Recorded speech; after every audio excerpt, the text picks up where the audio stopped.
Hello. I am here. Hey, what's up, Sanic? Welcome and welcome. How is everyone? And by everyone, I mean, I think just Sanic right now. I think it's TC rotation for zones, so sorry, TC rotation for X rank. I just missed zones. But I wanna play more Zap.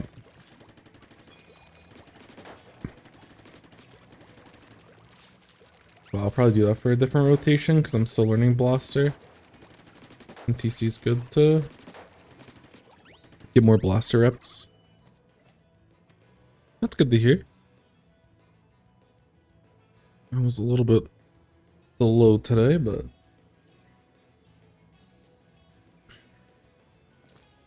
I am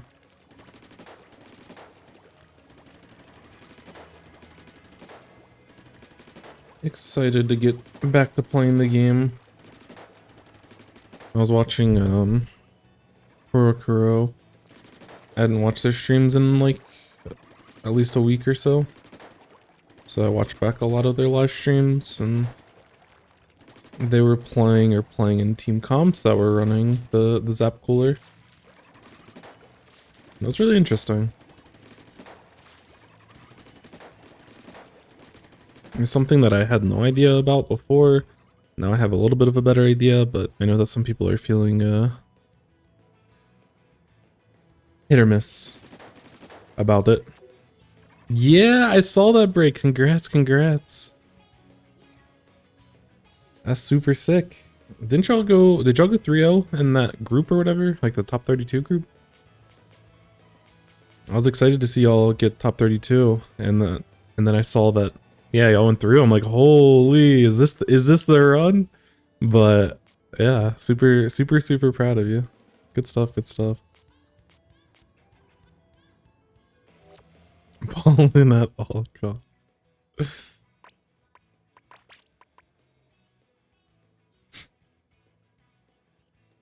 Yeah, I mean, y'all have like been able to keep building and building, which is like, you know, really important.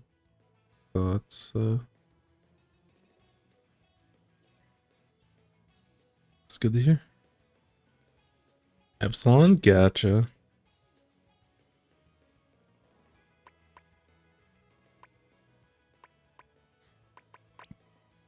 But good stuff. What was I gonna play? I need to actually build gear. This is a problem. I'm slowly becoming problematic not having any builds for any proper builds for this weapon. One day, but that day's not today. Actually, this is one. Alright, so we're gonna play a little bit of TC to get going, and then we'll probably head into some reviews. Oh, Redeemed Headband? Oh, feeling white. I see. Thank you. Sorry, I'm eyeballing like 3 different drinks that I have in front of me right now, and I'm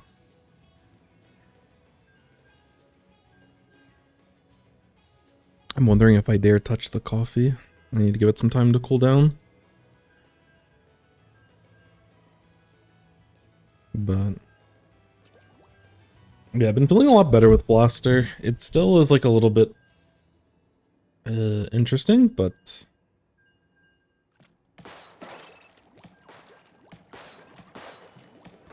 definitely feeling better. Yo, welcome in, Jorge. Ready to be entertained. Let's go.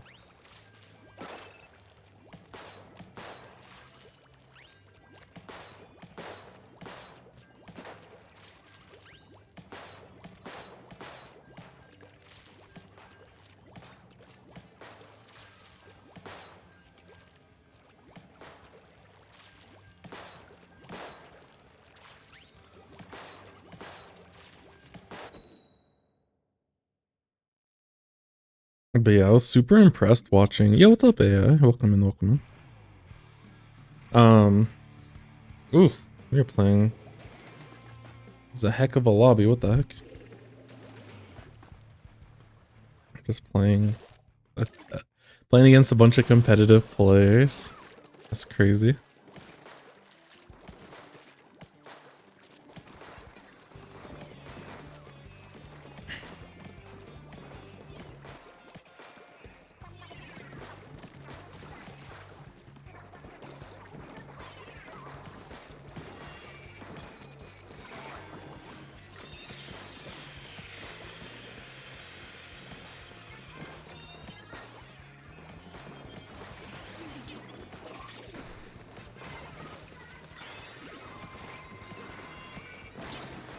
Me when I get off the tower, holy.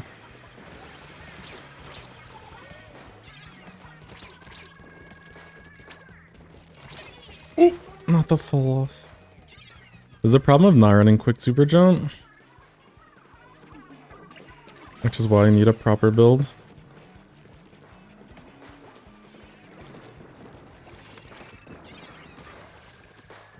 I'm in danger.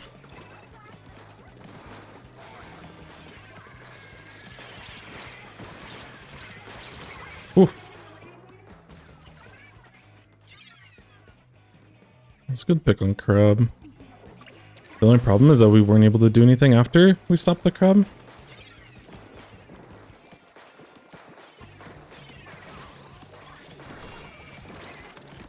Holy. Yeah, it's tough.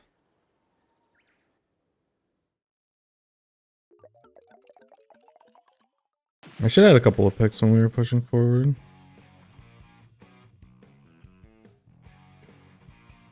But I wasn't able to. I also should have pressured their left side a little bit more. We wasted a lot of time not being able to set up because we were dealing with brush and stuff. Or umbrella, and I could have been helping with that. Also really need a build. What's up, X-Ray? Gotta show you this clip. Let's go, let's go. The grind never stops.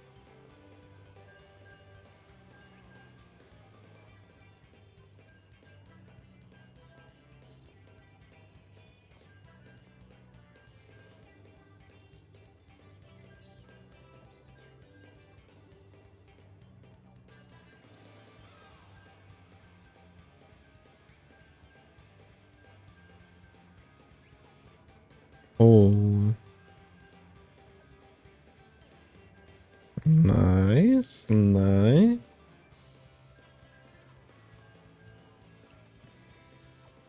We love patient gameplay.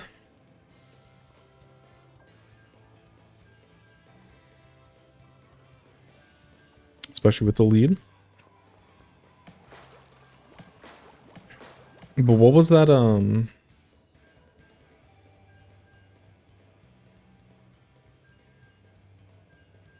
like, was this during, like, day 1, day 2?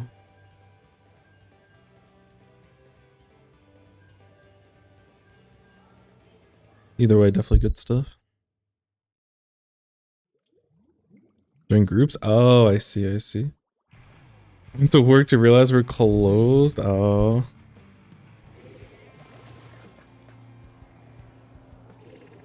Well, at least you have the rest of the day to chill.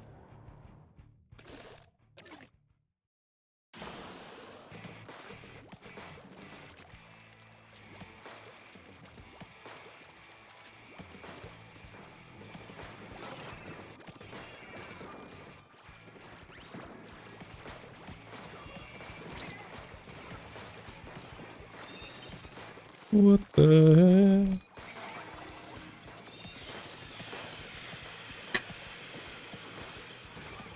Huh?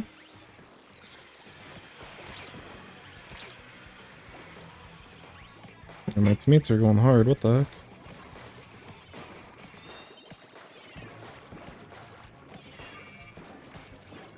I'm surprised I'm not getting chipped, that's my bad.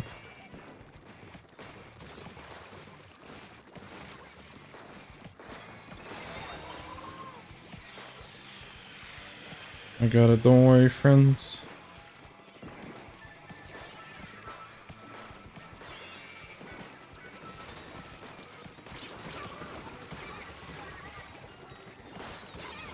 No.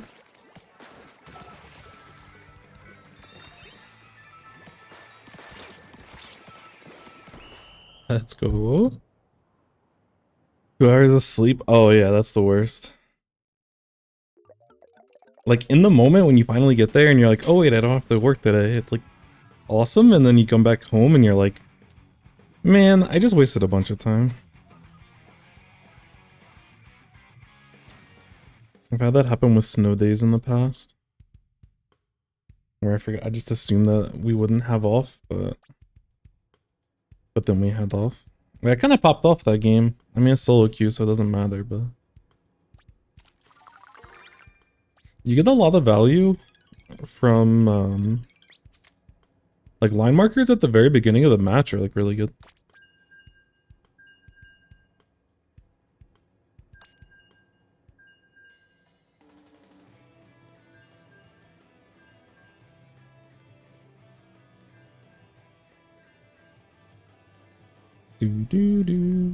Alright, we'll finish up this set. So hopefully we can just get one more win and then we'll get right into the reviews. We have a good few lined up here.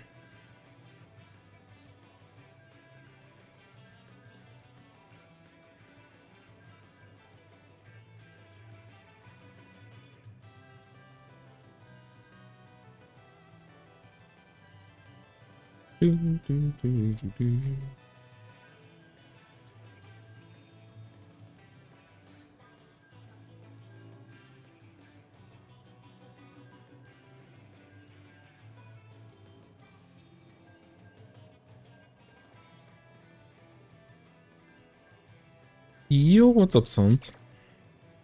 How you doing, friend? How was life?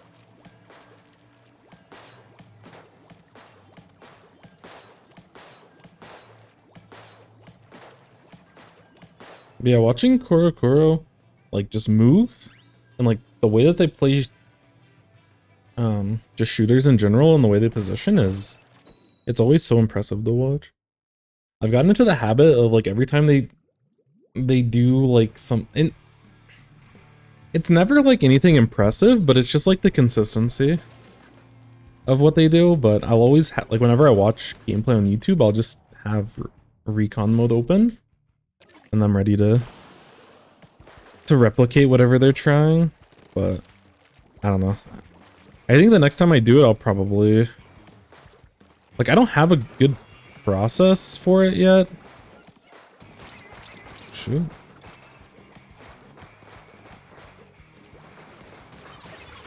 I did not mean to drop. I'm very not alive. That's tough. But I think I might do a live review. I just want to have a nice structure for it. So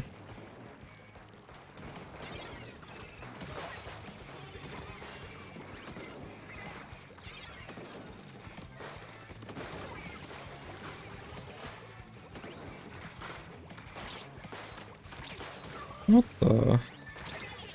Not the Clash Blaster, dude.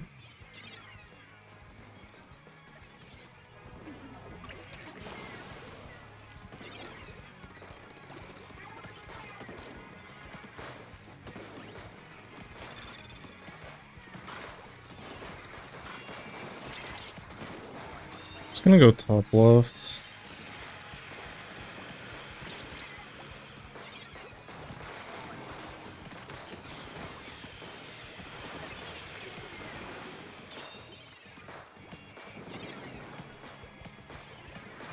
Gonna say, oh, nice bomb. That's tough. Gonna say I can get the kill on the tower for free because two of them dropped left side, but I died to a silly bomb.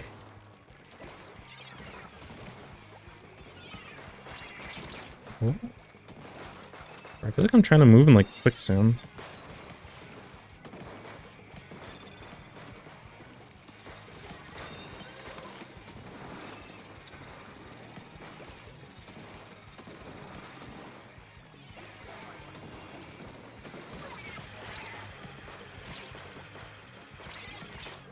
I guess we have to use my whale to push on.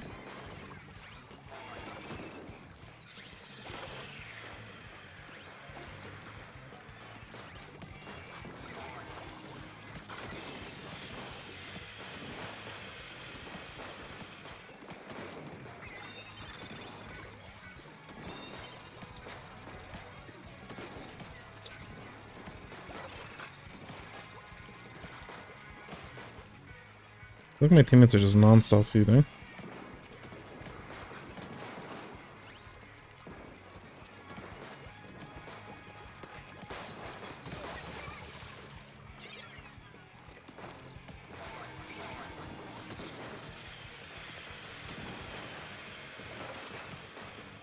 Should I go for this play? No, but a solo queue?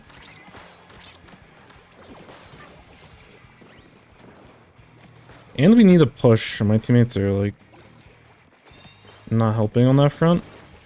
Please. I didn't expect the leader to sit there. I'm gonna be honest.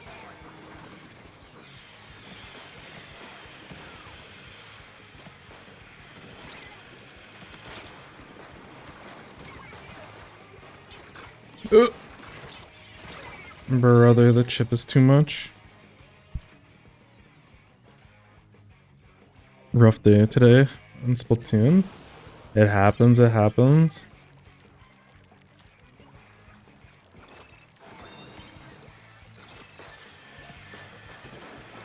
Sometimes it's just GG go next. Wait, how did I not kill the Clash Blaster there?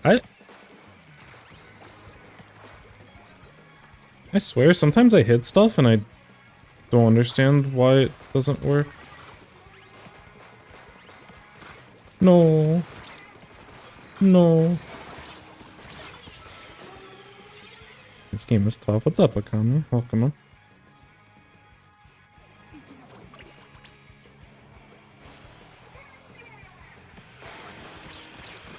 Bah! What are you doing with your whales?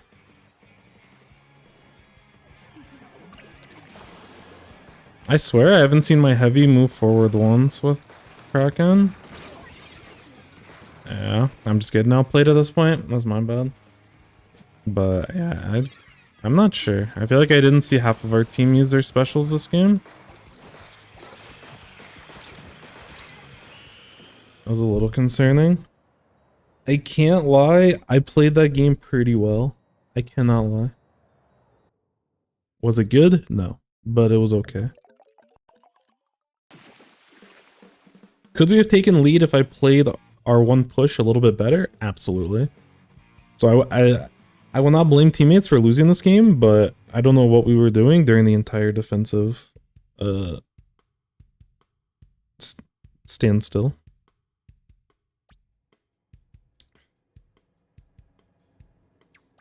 These gamers were trolling. Had to fight Grillers and open against Double Gal. Are you playing leader? That sounds tough. Yeah, 2 Krakens and 1 bubble is unacceptable. I gotta get those numbers up, gamers.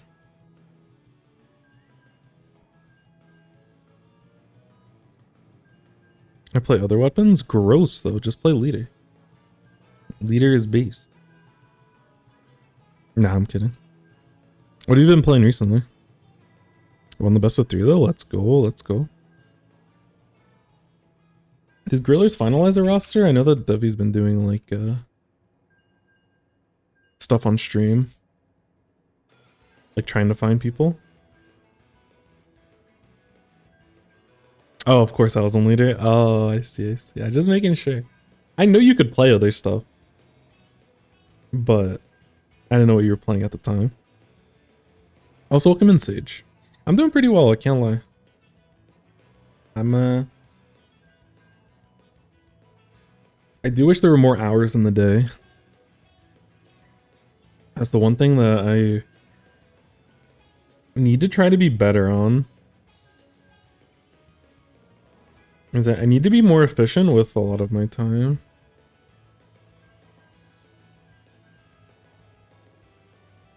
I waste a lot of time doing dumb stuff. And I think I'm gonna start pushing, because doing dumb stuff is good. It's important to do dumb stuff throughout the day. But if I do that while I'm like exercising, and if I'm just like walking on a treadmill while doing dumb stuff, at least it's like proactive. And at least at some point I'll stop myself, because my legs will give out. So I'm trying to find ways to be a little bit more proactive, because sometimes I waste like just too much time.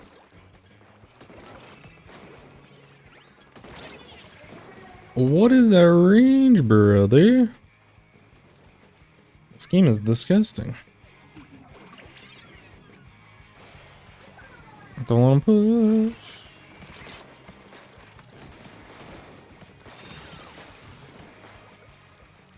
Bro said, I do not want to use the tent.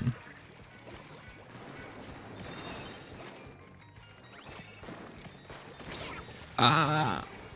You know, I should have just pushed up and found the leader. Instead, I backed out and I didn't look for the... Okay, I'm autopiloting. They got beacons with this silly one. I'm gonna move far left. I might potentially drop, but... Ah! Keep getting stuck.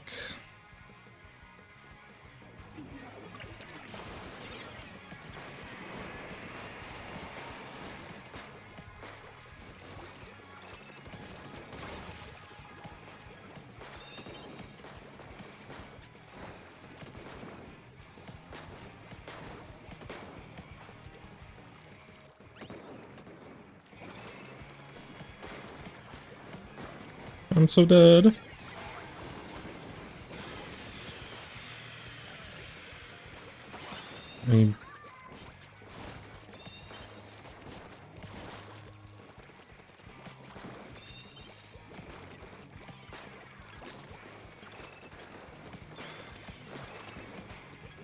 Yeah, line marker works through tent, which is actually really nice. I'm dead. Just kidding, they're trolling. Just kidding, they're trolling. Let's go. But that's an interesting interaction I never really thought about.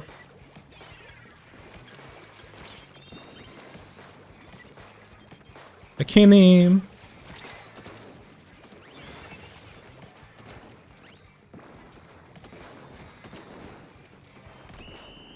Alright. I did not deserve that game.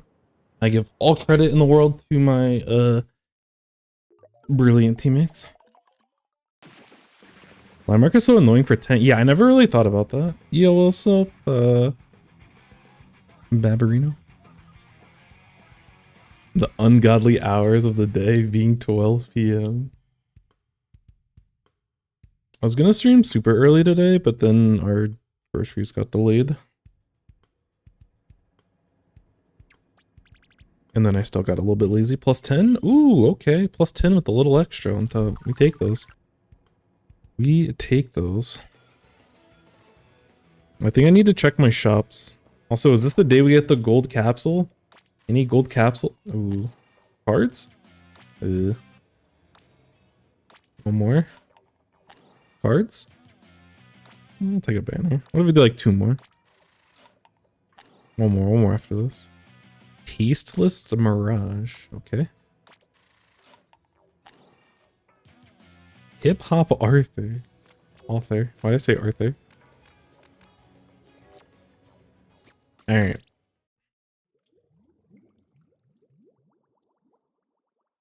Yo, what's up, Flynnmeister? That's a cool name. Line's now annoying. It's on weapons that actually make sense for it to exist, and they buff the heck out of it. So I wouldn't consider it good, but people overlook it. No sleepy title. Crying on our throne of 10 Rainmakers, for real. I had to play Pika in open. I got marked so many times. Yeah, Pika's crazy. Yeah, Pika did a video on line markers this week. It was really, really good.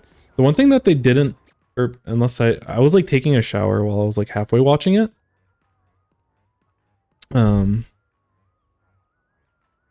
But the one thing that they didn't mention that I've noticed a lot is like if you use line marker on elevated ground, it's so easy to hit shots.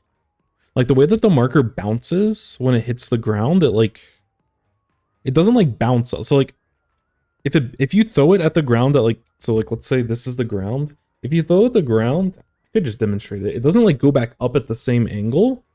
It just goes like ground level. And that makes it really, really, really easy to aim with because you can either hit the person or you can hit below the person, but as long as it's still lined up, you'll still hit the shot in most cases. The biggest problem with line marker is that you have to like aiming up. Why am I not demonstrating this? I literally have the video game up right now. Yeah, straightens itself out. That's a good way of putting it. It's like when you're on high ground, it's very easy to hit because you can hit them. You can also I don't know my line marker hits exactly, but like you can aim slightly higher and it'll hit. You can hit them, it'll hit. You can also hit down here and it'll hit. You know, like you can like like it's like it's so like it's always been like this, but like the good thing about it now, which is something that Pika does a really good job of explaining in the video, is the fact that the weapons that have gotten line marker recently can actually make use out of it properly. Like Pro and Squelch, like Jet Squelcher kind of could before, but like its kit's also just hot garbage. But like with Pro, you're not always just sitting high ground. I don't love it on Slosher Deco, but it's okay. I thought it just bounced straight up. Yeah, that's what I thought too, like when it first came out. No, it's super easy to use. When you use it on high ground, it's like silly to hit. And if you don't actually use the line marker, you don't understand. Which is like fair because like it works in a way that is like really weird. But like for Rapid Blaster Pro specifically, because you're going to be playing high ground in a lot of cases, and you're going to be playing like you're playing outside of like the way that you space yourself with Rapid Blaster in most cases, you're playing outside of a bomb range anyways. And that's not to say bomb wouldn't be good with Rapid Blaster. Like I think the normal Rapid Blaster with the torpedo is very good, very annoying. And obviously I would not complain if I played Rapid Blaster Pro and I had like a burst bomb or something. But there's a lot of things that burst bomb cannot do that line marker is able to do. And part of it is that you can play really far back with it. And again, Pika mentions it outranges basically everything. I think it literally outranges everything in this game, which is really, really, really important. The other thing is that even though it outranges stuff, it outranges stuff and the line marker comes out instantaneously. There might be a little bit of a delay. I don't actually know the frame data, so don't quote me. But like when you throw a bomb, people have time to react to it. People like you have to like lead the bomb and everything. You don't really lead your line markers. You just kind of hit them. And is really, really good. And even if you miss, there's still a lot of value in them. So you do have to be careful about spamming them. You get yourself into trouble. Oh yeah, the other thing I was going to mention is like the Big Swig Express also is another weapon that can take a lot of use out of the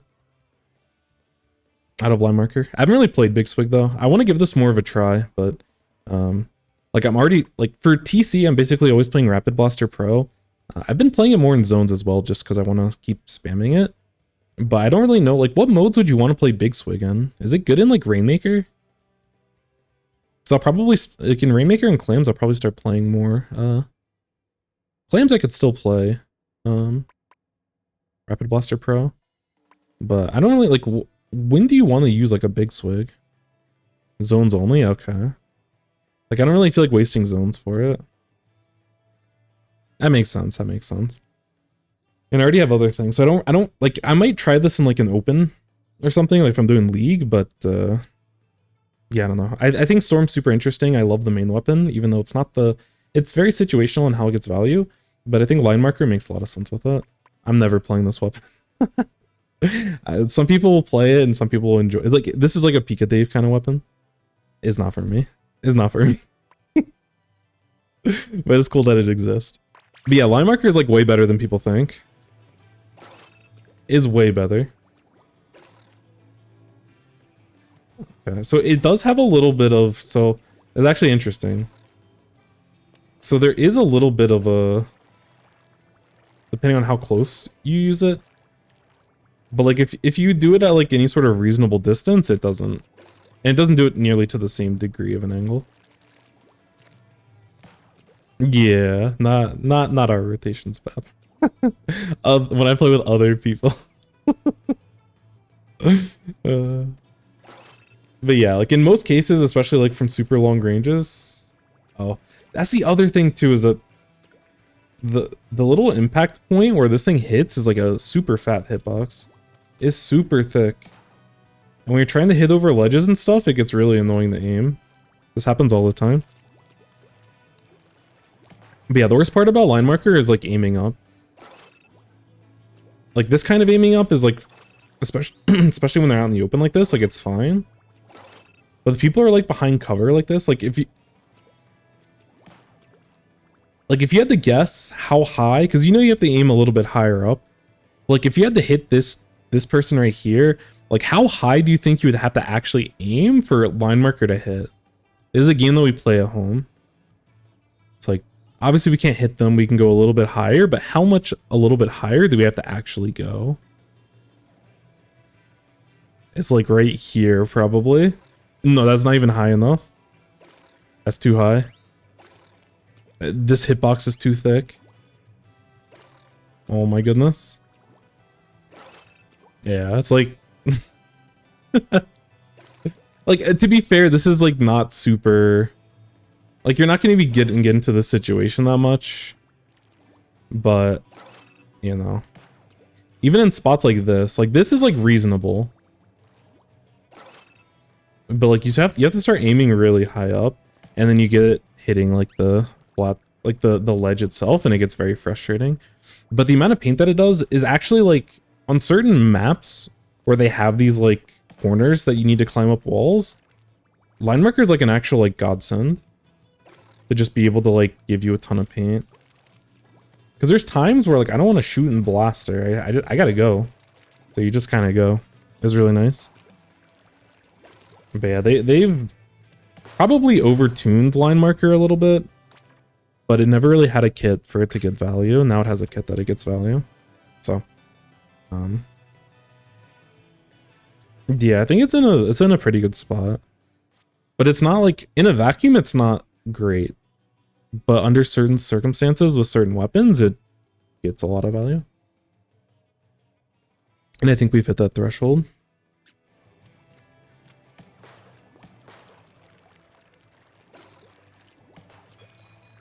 I also don't think Rapid Pro is honestly that great. For being a blaster to be able to make it into the meta, it does incredible. But I don't think it's at a point where we're going to see it in like high level play. But it's a lot of fun to learn, and it's like the level of play that I'm playing at currently, I can find a lot of value in it. But I don't know at like top tiers, especially when people are running like inkjet comps and also like inkjet cooler comps. Like I don't think in the current meta, I don't think blaster can hang against like the highest level of gameplay. But I could be wrong. Unless whale gets buffed. Rapid. Yeah, I think like playing against blasters is not the most fun, let's be real, but it's pretty good. Yo, what, Aleph? Hopefully I did not mispronounce that. I think you're... I don't know if you're the competitive player with that name. I don't know like any EU players, but welcome in, welcome in. Appreciate that. Oh yeah, let me get to the review. But it's been really fun playing the game. And it's always fun watching higher level gameplay. But I'm like more sold on cooler on like a zap being good right now. But you need very specific conditions in order to get value out of it. If y'all are interested, I could talk about it a little bit, but like I was looking through the reviews yesterday or not reviews, I was watching through Korokoro's one of their live streams, and I don't know if they always are playing like weeklies or tournaments or if they're just doing scrims. I don't really know the context of their matches, but the people they've been playing with, they've been running a lot of ballpoint comps with cooler, and it's very, very... It has a lot of value, but there's a lot of really interesting ways that they play it that I didn't think about initially. I'm just looking at build real quick. All right. Let me get the thing set up. Table 1 Ultimate Competitive EU player. Oh, what's up? What's up? Yeah, thank you. Appreciate that. I wish I knew more EU players, but I've definitely seen your name around. I know that obviously you're a very good player and in the random scrims and tournament results and stuff. I see your name pop up. But I appreciate that. I really do appreciate that.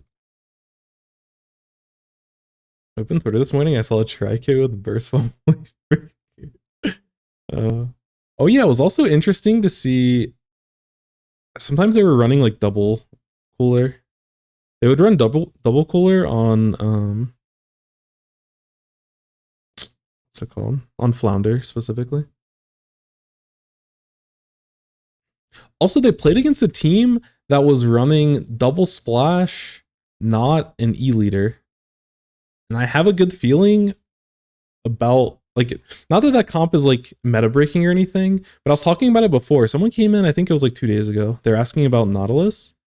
And I was saying it, I'm like, I've never seen people run a comp with like a backline and not really a lot right now. But actually, like, when we played it in SOS, it felt really good in certain spots. And I knew. I don't think it's like the perfect comp by any means, but I think Not is actually in a good spot potentially. I don't play Not and I don't play with Not, so it's hard for me to get, like, I can only theory craft, but I actually think Not is in a good spot to have to deal with a lot of things in the meta currently. Alright, anyways.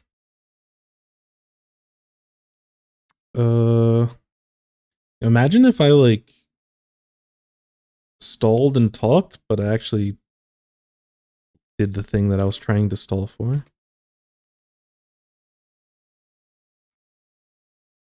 Came back to the stream at the correct time. Nice. I'm just gonna put you down as a Sage here, but if you prefer the other name, let me know. So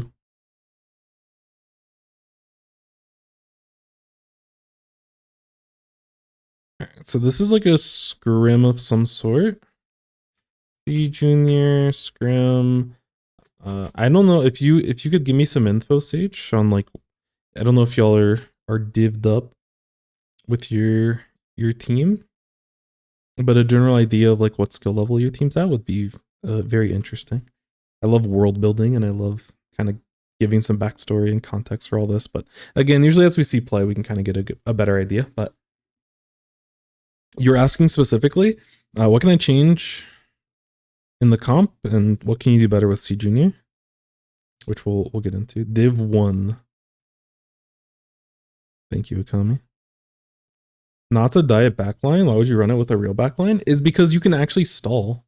Like, you're able to hold for like in a lot of areas. So, okay. Let's just say, don't have a div, I got you. So what I'll say, and this was a while ago, and like, again, I was saying it before, Daybreak is based at this game, or Daybrim. But if we're on offense, Sun will be like up here on leader. So like, let's pretend we're not playing Rainmaker, we're playing zones. And I'm only saying this in the context of answering Bab's question. But, you know, leader also will move left stack eventually. But having Nautilus be able to take high ground and play on this back stack is like really, really good. They're also able to move up. Rain also does a really good job of stuffing this area. And they can help over here. Leader on left stacks over here. That's fair. Played on German League. Other teams div 4. Gotcha. Thank you. Appreciate that. Like anytime we played against a Stamper, Wiper, a bunch of shooters, like Na was able to stuff it in a lot of cases. Like contextually, it has a really nice place in the meta. Also, there's a lot of maps where mid-range can get a lot of value, being able to move like over grates and stuff. Pearl and Marina are GFs. I can't tell if that's canonical or not. I don't know any lore. I'm assuming those are the Splatoon characters you're mentioning. But thank you so much for the follow. I'm sure someone has a tweet somewhere that it's canon. I believe it. I believe it. If anyone tells me any Splatoon lore, I just accept it as fact. You do reviews for all skill levels? Yeah, absolutely. I could absolutely do that. Usually I try to cater my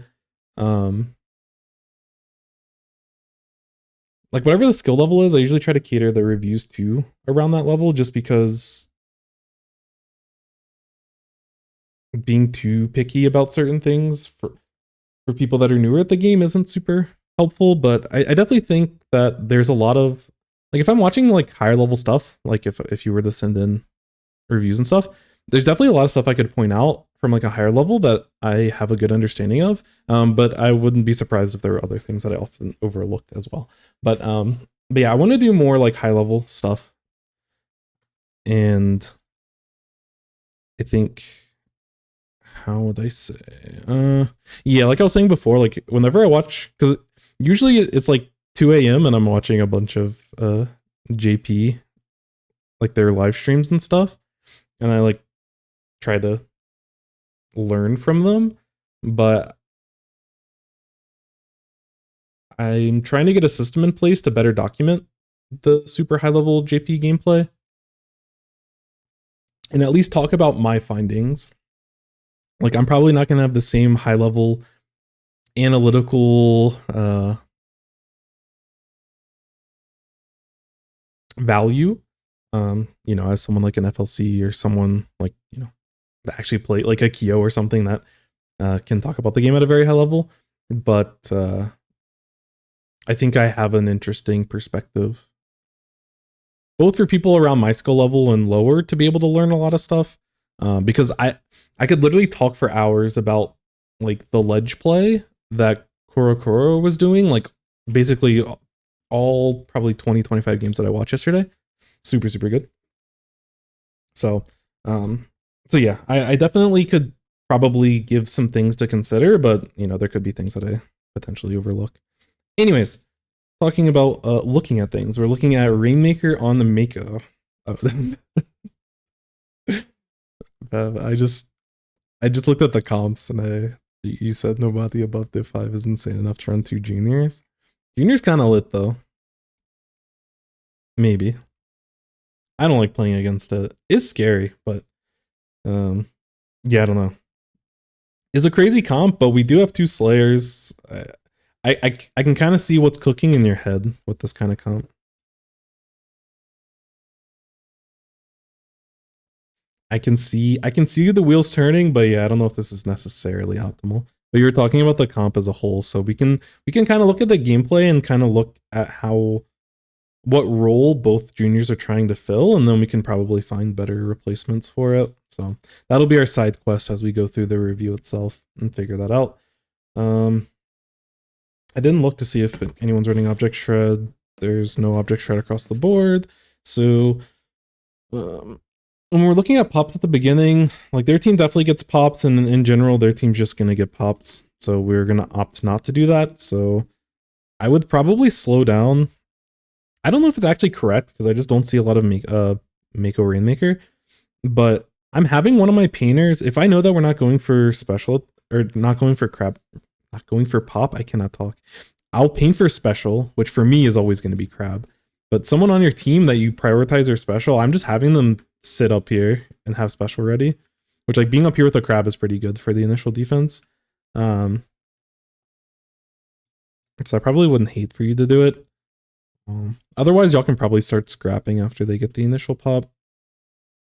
But they're running a very, like, I'm going to be interested to see how they use their coolers and how they use their inkjets. Because this is, like, basically all that I was studying last night with watching Koro and them. The most important thing that I saw with cooler comp is the fact that when you get your coolers, you don't actually, like, you play it pretty slow. I think a lot of times, like, cooler kind of just, like, when you pick up and you have the buff, you're not immediately looking for a fight. A lot of times they end up timing their pushes with an inkjet, which makes sense. usually the foot soldiers and the, you know, the short range shooters that are going in, or the dry slosh in this case that's going in, they'll go in. Also, this is another cooler, not the vanilla version is the one with the inkjet. So they have one inkjet and two coolers, which still makes sense. But basically, they use this ballpoint's inkjet as a jump-in point for the people that feed with cooler. And they're just looking for some sort of like advantage. But they'll fight for paint in a lot of cases here. And if specials, and if there isn't like a proper opportunity lined up, they're confident in just painting. Like they don't have to go in with cooler, which was one of the fascinating, like, I don't know, a lot of the stuff coming out of it, like it seems obvious, but it was interesting watching high level teams execute it because it just feels like it provides a little bit more validity, but being very timely, and like the window for cooler is like massive, so you have a lot of time. But yeah, that's another side quest for me, because like these types of comps I was watching, I actually think they ran this exact comp in Flounder Zones for one of the games I watched. This might have been a T-Tech instead. I don't remember. Anyways, so Sage, you mentioned sheep, the Tetra is feeding and bathing for us. You're slaying most of the time. Let's go. It'll be interesting to see how C Junior slays, but I'm here for it. I love the quirky stuff. Even though I only play meta weapons always, I'm here for the quirky stuff. But yeah, y'all are giving pops, and you'll have opportunities to be more aggressive. But I don't know how we're gonna collide with some of the cooler stuff. I'm a little bit scared. I think their comp makes a little bit more sense, but we have powerful tools at our disposal. So I'm interested to see how we play, especially if C Junior's going crazy. If I see anyone die to the pop, I'm gonna cry. I want to turn this review off. No, I'm kidding. But yeah, we should know beforehand, like, don't go for pop. And if we are going to be pushing toward pop, just throw your wall out. Any 96, any 52, any squeezer, anyone with a wall and Rainmaker, especially when you know you're going to lose the pop, like, I can understand, like, you want to move forward. Like, you don't want to give up too much space. You don't want to safely sit back here. You don't want to, like, sit all the way back here. So, but, like, I guess we can watch it from their perspective. But you have to get a wall down. You know you're going to lose a pop, you have to get a wall down. It's a pet peeve of mine. Yeah, wall's already down. Oh, okay. Well, the idea was there. We just didn't set it up properly. We, like, set up our wall to try to fight these people. But we shouldn't have done that. If we wanted to take that fight, we probably could have just, like, slipped wider. But, alright. Good idea, poor execution. Tough luck. Unfortunate. If I didn't see the wall, though, I would have cried. I missed too many Wavebreaker lineups. Please don't blame me. I'm going to be honest. I can spare you some of that because I don't have a lot of them. I only know a few Wavebreaker lineups. So as you go through them, if you want to kind of like talk through what you're trying to do and then what value those Wavebreakers have, it could be a learning opportunity for the rest of us. So like, just feel free to like tell me to stop at any point and kind of just point out what you're trying to do with Wavebreakers. Okay. I can see that you're trying to get wave break up here at the beginning. Does that hit? I'm guessing you're doing it to hit the very top of this. Does it hit like the front of these stacks? I'm guessing. Gotcha. I don't know if it's better to leave it out in the open and stuff. At the beginning, I think it's fine. And it would be a lot more useful if your 52 was secured behind the wall, but these things happen.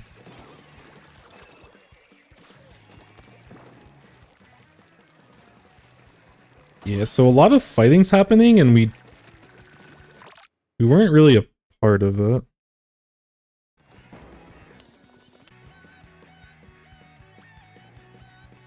I hate when the replay breaks consistently. Because yeah, they had the 3 that pushed there. Let's see if this fixes it so we can actually see the higher level. Nope. Alright, well we're gonna have to visualize. But we can see 3 people pushing over on this side, and then they overwhelm. But as you're moving back, the rest of your team still decides to fight.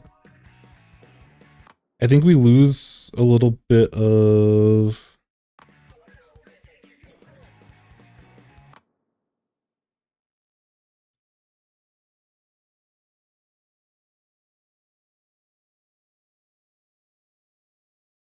We have a lot of conflicting ideas here. And like your 52's fragging out right now. So, you know, kudos to them. I don't know if your Tetras should ever be doing this type of play, especially if we know, which this might not have been calmed out or anything, but there's no reason why, especially I'm sure they're running like quick respawn. Oh, they're not running quick respawn. Probably in their subs they're running it, but they're not running a main. But I don't know why, like, I don't know what this pathing is from the Tetras. Like, they don't have to immediately fight. They probably should be working with the 52 if they're going in for a play, but we just had 2 conflicting ideas here. And we're just fortunate that 52 goes for like a high level play. Because the one nice thing about playing something like Double Junior, this is probably the one compliment I'll give to having playing Double Junior, is that they can just spam and throw a bunch of stuff out and kind of hold down the defense. Like, will they panic and be in trouble when there's Inkjet out and they have Tri-Slosh running at them, and they have, you know, like, there's a lot of specials and things that we're gonna have to deal with that's really scary, but you know, we do have bubble to potentially help mitigate a little bit of what the Inkjet's trying to do, and they can help keep the short range weapons from just immediately just booking it at us. But we have a lot of defensive tools, so I'm assuming you mentioned like the rest of the clip that they're going to be going aggressive, but I think they could have slowed down the momentum of the other team if they weren't like running back this way. Because y'all positioning over here basically says that they can just pick up Rainmaker and go this way and just take the first checkpoint. I think it's reasonable for one of you, which would be one of your juniors and not the Tetra, to do it. But you could also sit up on the attic and take a more central defensive position. Because when they have 3 people pushing up this way, we should kind of expect them to, like, you know, sitting all the way over here maybe isn't the best plan. Because I don't think we have to give up first checkpoint in that case. At least without giving, like, throwing some bombs. Like, make them at least fight for it. But again, all that's mitigated because your 52 went crazy.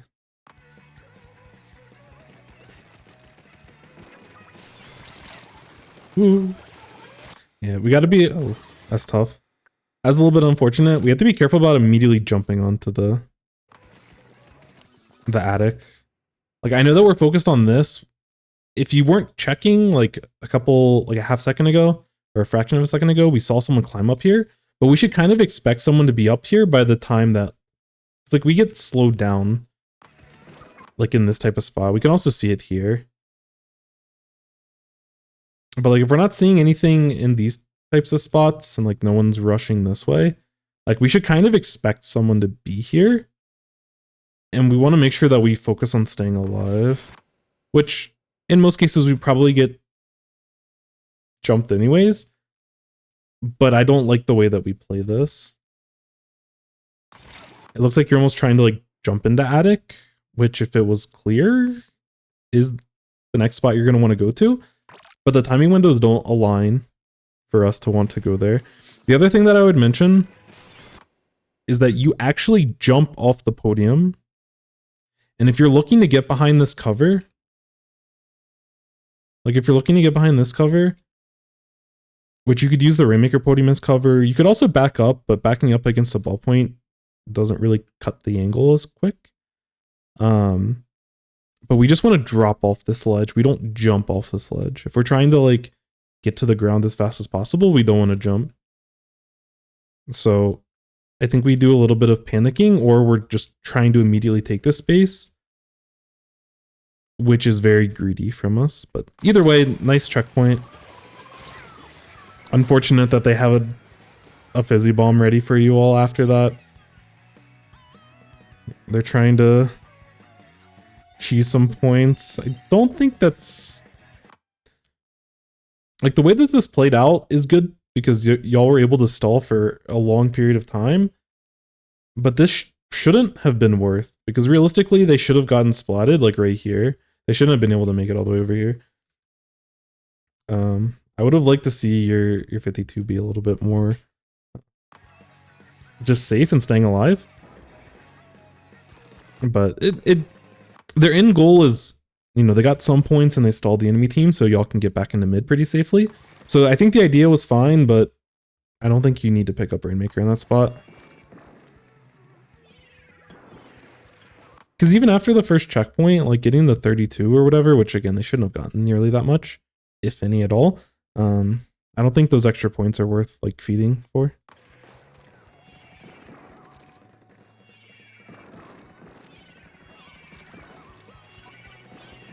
Oh no, the ledge is trolling us.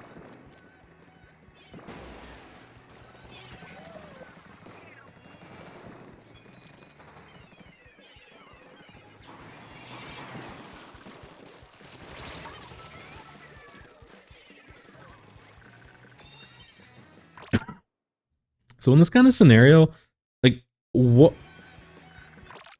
are you looking for in order to go in? I know that you need to get into you need to get into close range in order to be able to get value trying to slay as a junior.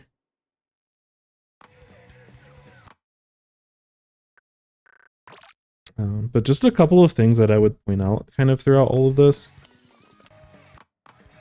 Even if we want to look to Shark, we should still get good general, like we should always be painting. This was something I was talking with Amy a little bit. Because Amy likes to play a very aggro junior play. And while Amy doesn't necessarily... Like, her movement is crazy. Like, really, really, really good. And her bombs are really, really, really good. Like, Junior isn't necessarily, like, the best weapon to be the Slayer type role. But, like, if you want to work on that, and you're dedicated to the cause, then I'm here for it. And I'm here to help you kind of optimize that play. Like, if you're dead set on that, then, like, let's try to, you know, min-max and get the most value out of it. The first thing I'll say, and I think people get a little bit misguided on roles. Like, you are a junior at the end of the day.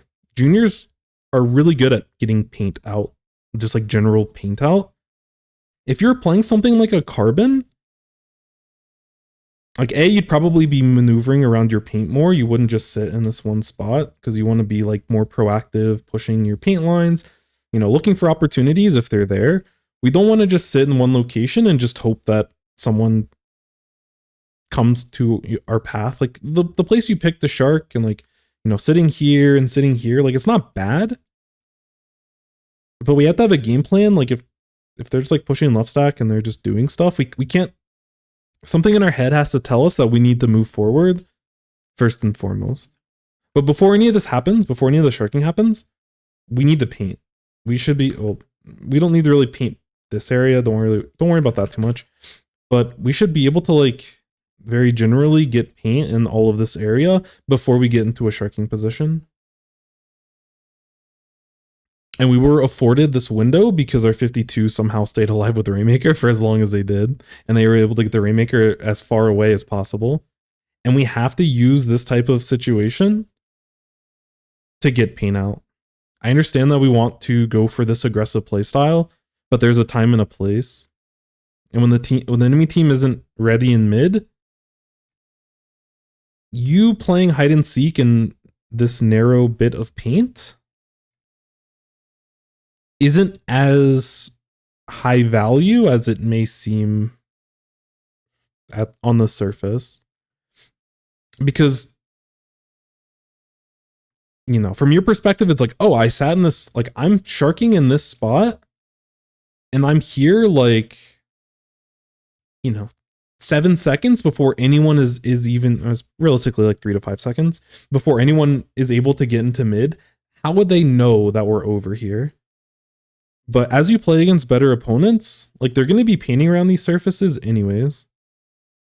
Things like ballpoint, things like tri-slosh, they're going to get paint over ledges.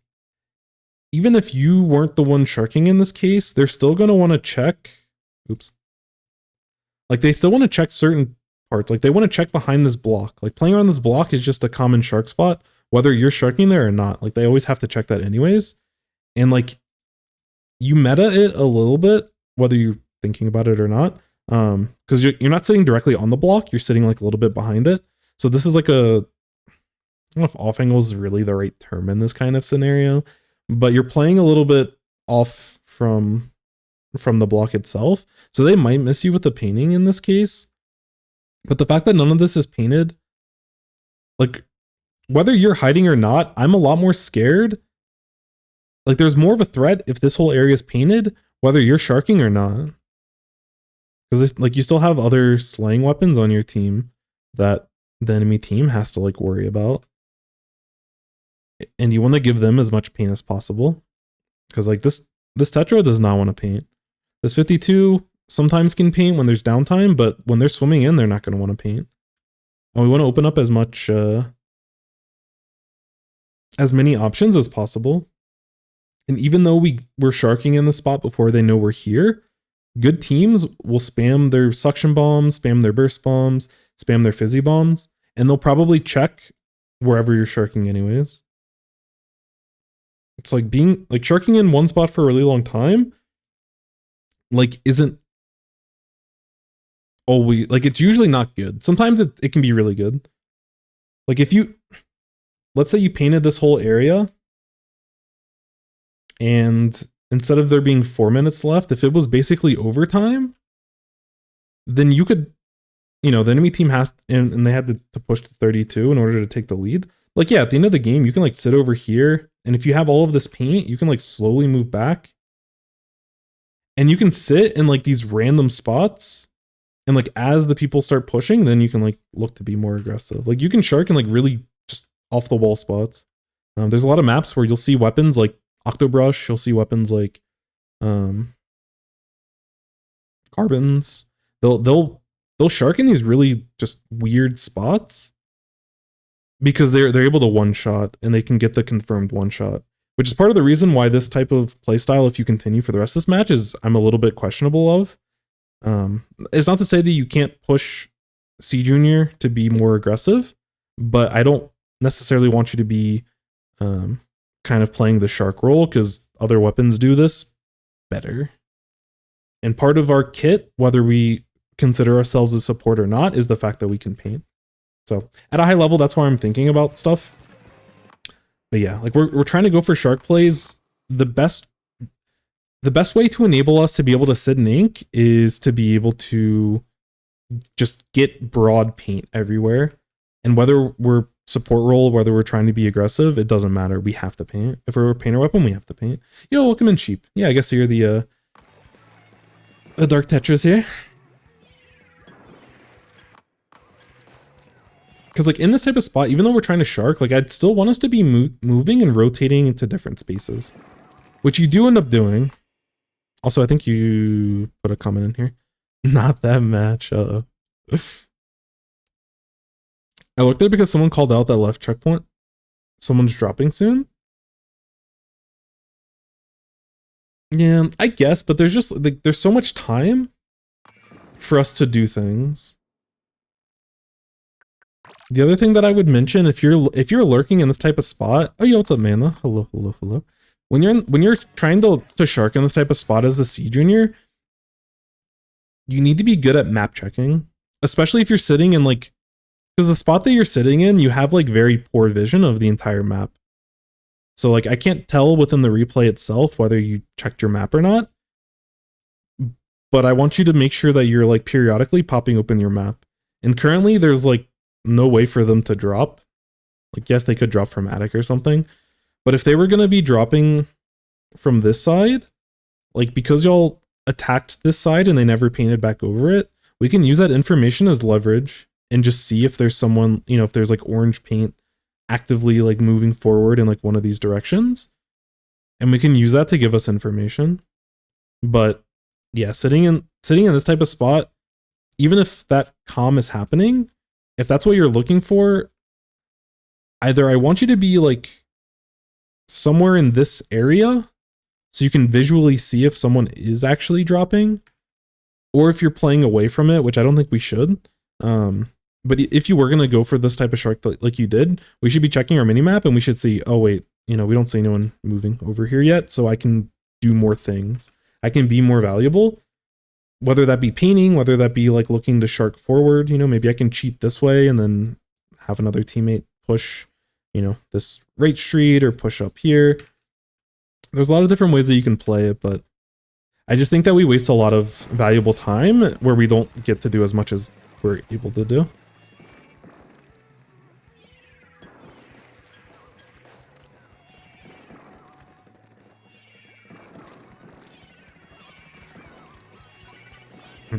We get trolled by the ledge. I've been there. I know how that goes.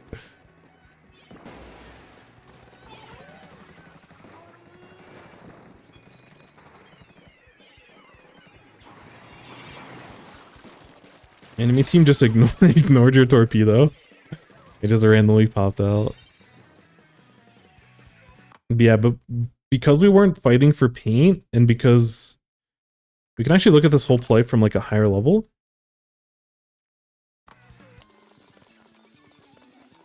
But like no one on your team's trying, like the only paint that you've had having control of mid for all these seconds is we got a little bit of paint right here, and then she painted a little bit up here.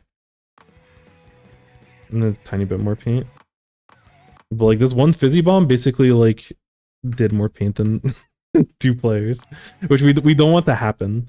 There's all this area that could be painted, which, you know, I'm not saying Tetra needs to be over here painting all of this, but, you know, someone that can paint on your team could be looking for these types of spots. And all of this could be painted over here, and we could also be like pushing paint a little bit toward mid. Wait, where's your Junior? I swear Nintendo's replays always break. Where's the Junior? Okay. So when did they make it into mid? I'm so confused. Yeah, like y'all are all sharking. Why we can't all be sharking? Someone has to do the paint roll, because if no one paints, the paint never gets thrown on the map. Like the sharking indicates to me that y'all are looking to be aggressive, and I think with the comp that you're playing, being aggressive is a good thing. But sharking does not mean aggressive play. One of the worst things as an enemy team that you could deal with is just seeing a sea of enemy paint in mid. Okay, now we can see. So can we back it up just a little bit? Maybe we'll see all 4 players on the map at the same time. Nintendo, don't troll us with your replay system. Yeah, okay. So like, if you paint over here, and your other junior paints over here, like y'all are super chilling. You'll have full control of mid. All like once you get the paint down, then you can be aggressive. Like if you're sharking and you're swimming in ink for like a second, or if you're doing it for like 15 seconds, it doesn't really make too much of a difference. You can sit in ink and maneuver around for like half a second, and the enemy's not going to know specifically where you're at. And if you have a lot of paint, there's a lot of roadways to be able to allow you to rotate to more places on the map. So I'm less concerned that you were able to sit in one spot undetected for so long. Because realistically, if I'm the enemy team, I get here, I start painting this area, you know, I get a bomb somewhere toward mid, it may or may not hit you. And like your entire play is compromised because you no longer have paint to be able to maneuver. So even if you think someone's over here, like, you know, in your world where you mentioned that, oh, someone's gonna drop left. Depending, like, as players get better, as they move forward this way, depending on the weapon and depending on their range, like if it's ballpoint can sit up here and like get a ton of paint. Like they can paint a ton in this area. And you have no threats to be able to deal with them. But even if it's Neo, or even if it's Zap, or even if it's Tri-Slosh, like they're probably gonna paint, like they're gonna take this high ground and they're gonna just like paint over these ledges before they start moving in, or at least they should be doing that. Because there's no rush for them right now. They're not gonna rush and just drop because like Rainmaker is not really the map at the like it's not really the mode for that in this kind of spot. And as we mentioned, like instead of 4 minutes left, if there was like 15 seconds left and they have to take risk in order to make that work, then I could see this play working out a little bit better. But time and place, and I don't think it's necessarily there. But the more concerning thing as a team is that we're not peening, and we have basically like 3 people that are effectively trying to shark the situation, and 2 of them can output a ton of paint. Yeah, because like you're one painter that I'm assuming is like the dedicated painter, because they aren't like, these 2 people have to play aggro and then you're looking to play aggro. This person has to be painting at this point. And they just poke 2 bombs in this spot, and like this is the outcome of it. Like they just get like a little bit of paint. And like when you just poke bombs like that, it ruins your ink economy and it doesn't allow you to actually get paint out.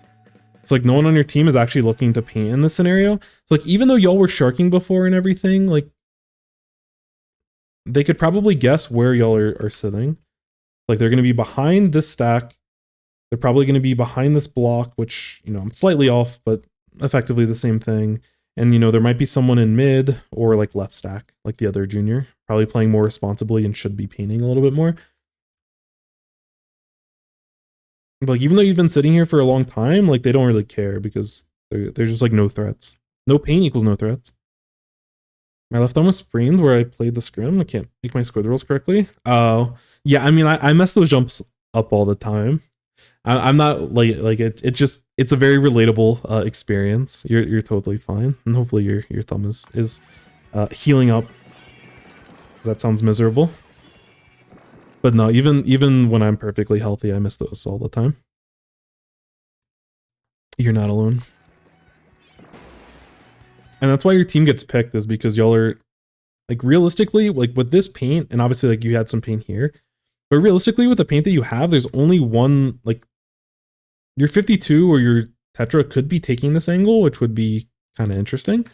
But other than that, like, everyone would have to be pushing from this very predictable angle. Both because of the paint and also because that's just generally where people push in this type of spot.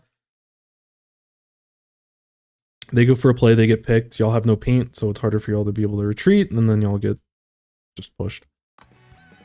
So, long story short, painting is good. ZR, even if we want to shark, establishing that paint first is really, really, really important. And in order to be aggressive, you need to establish paint. That's like, you know, things like Carbon, the best thing that they can do, or the best thing you can do to enable a Carbon is give them paint to be able to maneuver around. I panicked there, my team died, and I was the last. Yeah, at this point, like, I can't follow you at this point, because yeah, like, your whole team's down, this whole play, like, y'all should have good paint coverage and should have good control of mid with a, you know, pretty decent lead. And then, yeah, y'all just, like, forced to fight without a lot of paint, and now you're in a rough spot. So yeah, like at this point, I don't really blame you, but it's the setup to this play that I'm more concerned about. I'm less concerned about what happens after they, you know, after your team's 3 down, you probably could just jump back and start setting up for a wave breaker play so that the rest of your team can go for stuff. But I'm less concerned about this and more concerned about when you were moving into mid. No, you're good. You're good. I gotcha. Enemy had the Rainmaker. Maybe I should jump out. Yeah, I think you probably should jump out. But again, like, not painting while you have time is the bigger pressing issue that I want to talk about here. But yes, in this spot, at this point, 3 teammates are down. You still have special, which is really good. So we're basically going to have to give up the first checkpoint, and we can keep lead with Wavebreaker and the rest of our team. Yo, what's up, Vapor? Because yeah, there's not a lot you can do, especially as a junior, to like force in this situation. Again, because you don't have a lot of paint. Like if you were able to, you could actually, like if you painted all of this area before, there's a world where you don't have to directly go this way. You could swim back down this way, or you could swim over here and drop. And you could potentially be behind these people, you know. Like they could also be pushing this way, and then you definitely want to jump out. But if they're fighting for this over here and they're playing it over here, which I don't think they should be doing. But in this kind of situation, if you had this paint that you established before, you could still be the aggressive player. But instead of making an aggressive play in this really bad spot, you have to make a desperate play because you just don't have paint. Oops. But yes, as a whole, I agree with you in your assessment. We should jump out in this spot because now we don't have a special. Oh, I saw Nito talking about. I know they like tagged your team in a post. I wasn't really following, but yeah, I would assume that's someone on your team. I was gonna follow up on the initial tweet. I feel like if I went back to Splatoon having a better understanding of how to play the game, I feel like I would hate Camp Triggerfish like less.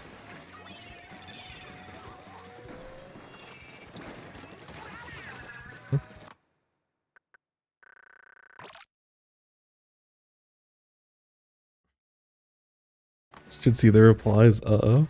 We'll do. Yeah, I just hate that. Like, my biggest problem so far is that this reset's fine. Is that we're not fighting for paint as much as we should be. Like, while this pop is happening, we need to get paint here, we need to get paint over here. We have to give ourselves space to maneuver. And like, this amount of paint doesn't necessarily cut it. Because wave break in a lot of cases isn't going to be used to like go for a pick. Like you have a very clever play here, and mechanically I like the idea of the play, but as a whole, we need to stabilize. We're not stabilizing. So far we've basically been hoping that the enemy team makes a mistake. We're not playing for a consistent approach to win the game. But like, this was a very opportunistic play, and like you set a trap for them, and it worked out here, which is like awesome. But we still need the paint. Yeah, and this is like the problem of the Aero Junior. Is like you have to like, in order to get value out of something like if we were gonna play Junior or C Junior very aggressive, we have to like almost flood the enemy team with a bunch of bombs. At least from my perspective, that's how we would how this would work out best for us. Like us poking up and like trying to like take a 1v1 even against a ballpoint is not gonna be good, because we're gonna lose a lot of like RNG on Junior goes crazy. So in this kind of scenario, like I probably wouldn't take this super vanilla approach. Like, because again, we need more paint. We have no paint over here. We have no paint up here. We have no paint over here. We need paint over the element of surprise. Because in certain, like, there's a non-zero chance we actually get the splat here, but in most cases we don't. And this isn't a very consistent play. But if we were able to like sneak up from like one of like the right side or something, like you could potentially roll a torpedo and push with that, and you already have that chip to go with at the beginning. But if we're not pushing with the rest of our team, mainly the 52 and the Tetra, these aggressive plays on C Junior aren't going to get a ton of value. Because now you're just a shooter with like bad RNG. But like part of the flood strategy, part of like overwhelming the enemy team in this game is going to be through the fact that your team's able to paint a ton. Because you have two juniors, you can output a ton of paint. And then once you establish that paint, once you establish that control, and you increase the options that you have moving around the map, and you limit the options that the enemy team has to move around the map, then you can start throwing bombs and you can start looking to play this aggressive play style. I think there is like, I'm not kidding when I say, again, at top levels, they probably can maneuver around this a little bit better. But I think that there's something here that we're not really playing for. And in order for this comp to work, we have to paint first. And if we had these sides painted or we had mid painted, instead of taking this fight up here, we push behind them, and we take some sort of off angle, or like we push them from the wall at a weird spot that they're not going to anticipate.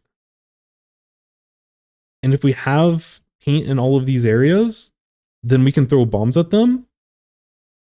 And then we just need like one thing to land, and then these people are basically SOL.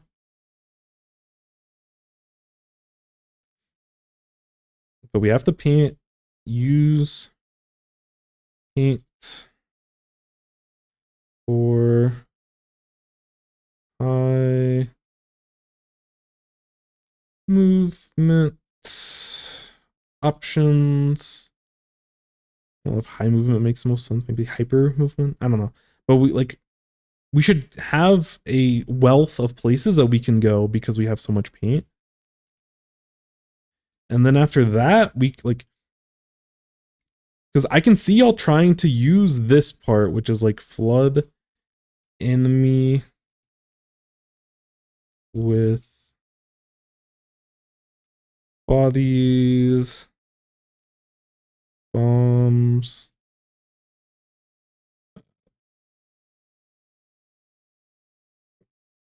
etc. More paint, probably. Like, I can see y'all are trying to flood, but we haven't established this paint beforehand. So all of our plays become predictable, and then we're just suboptimal short range shooters going for these types of plays.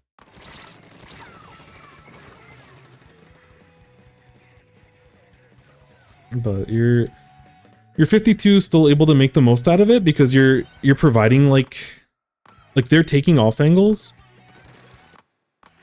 But that's not the best way. Like, the role that you're trying to be when you're kind of just distracting and everything, that's what like your Tetris is just going to do naturally. So they play that, they're able to play this distraction role better than you, and they can stay alive more often because they have their roles and everything. I wanted to play Junior in this match, but Dapples versus Junior is not very good.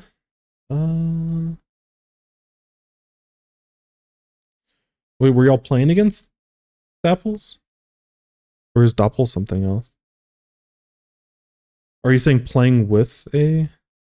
Oh, you're saying that, or Tetra v Junior? Maybe I'm sorry. I'm trying to... When I play V Junior, my buddies are Bubbler and your 4 bombs. For real? But yeah, all of these spots we need to be painting. We're selfishly painting for ourselves, but we need to be painting because we'll let this play out.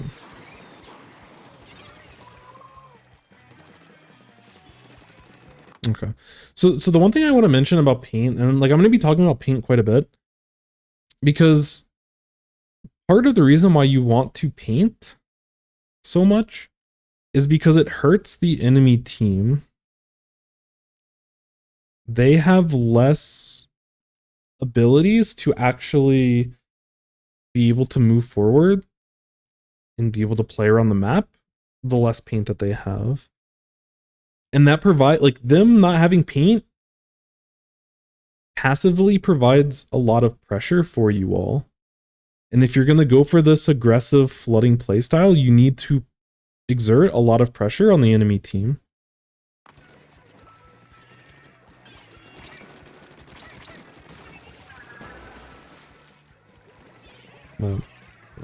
There are a lot of like there's a lot of little like 1-2 combos that you all are playing well together. Like when you're going for these pushes, you have your 52 ready to go, and when someone gets flushed out or someone on their team for whatever reason is trying to play Sharky, and more aggressive, like y'all are working together to find that person and take them out. So I do like that. Like there's a lot of natural synergy that y'all are able to have, either because of communication or because you all play often together and y'all are looking for the same ideas. But again, your life gets so much easier when you have paint.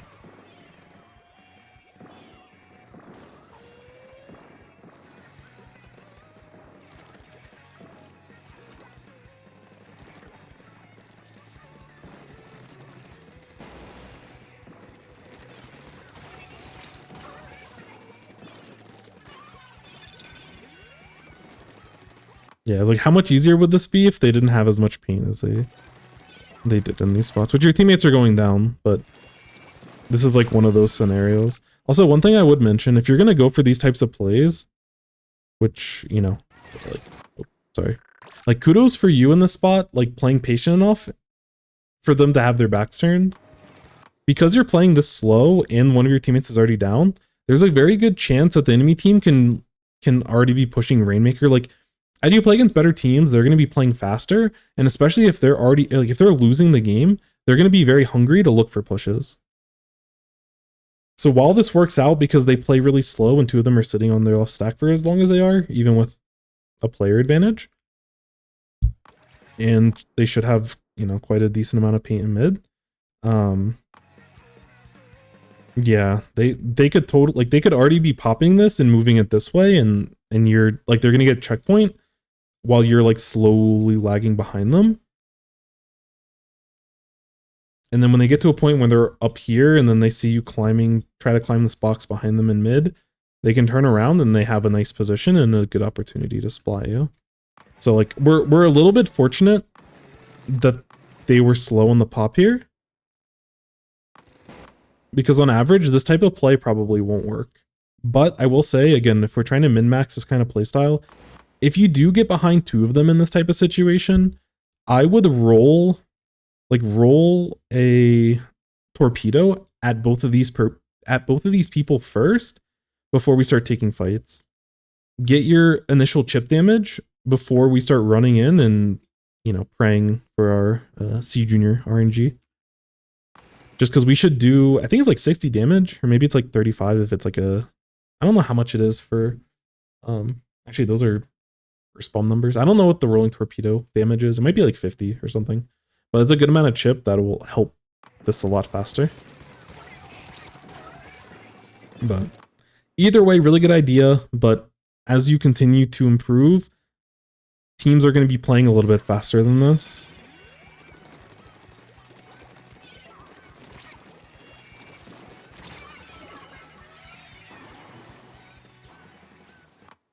One hit 45. Second pop.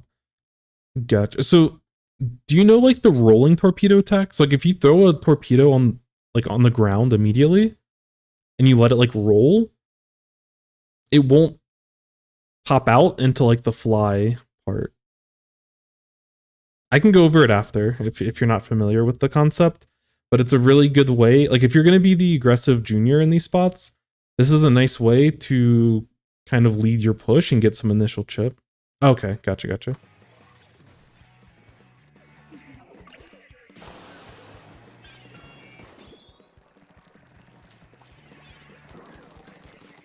It's situational, but you can definitely find some value in that.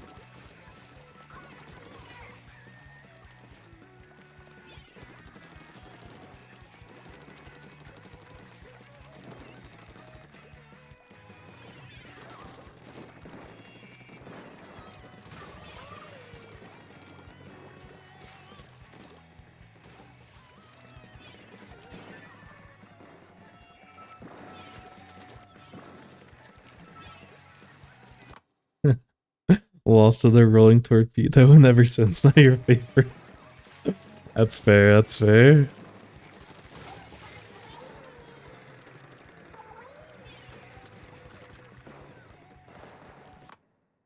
Because when you throw your torpedoes out from this area, they're going to know that you're generally in this area. So if we look at this from like a higher perspective,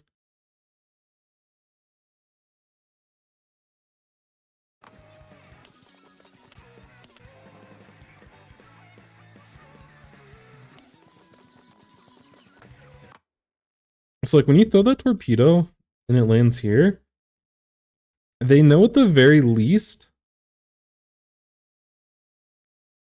you're somewhere like on this left side. And do they know that you're here versus do they know you're over here versus up here? Probably not. You know, you could also swim back here potentially.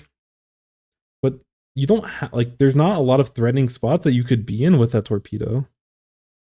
Like, you're probably not going to be pushing this area because you don't have a lot of paint to work with. There's no paint over here. So, like, you're probably not pushing this area or else they would have probably seen that painted. And there's not a lot of easy ways to connect you over this way. Like, you could go for, like, one of these plays, but, like, Junior's probably not going to go for that kind of play. If you're playing Carbon, like, you see Volti make those kinds of, like routing in these very weird ways just to kind of deceive the enemy into a false sense of security. Carbon can get away with it because they have the consistent one-shot splats, and we don't really have that opportunity as a Junior.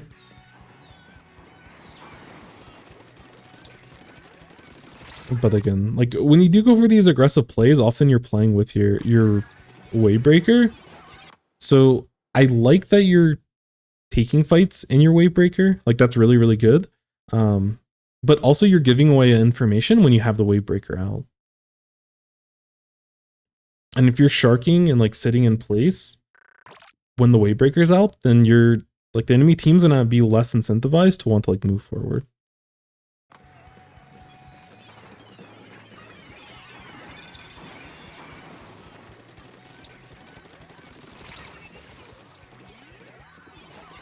Like again, I like the idea that you're going for, but it would be so much more effective if you had a ton of paint.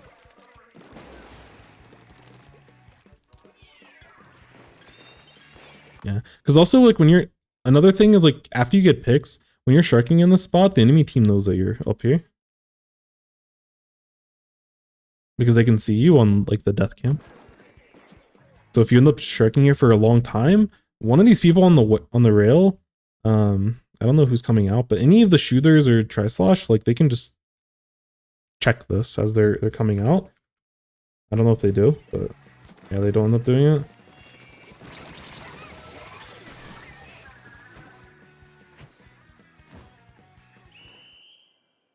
So all in all, again, I this is a very unconventional team comp, but there's an idea here that I really like.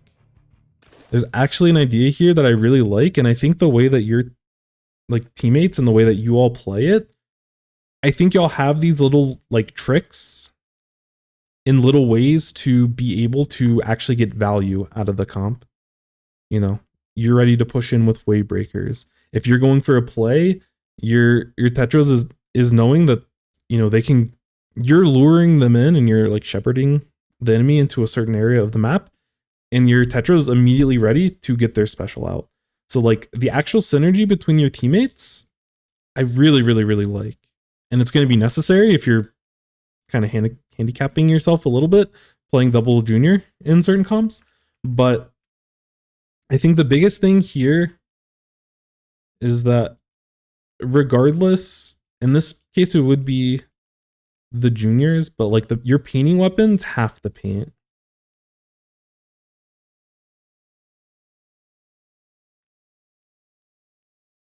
I can't.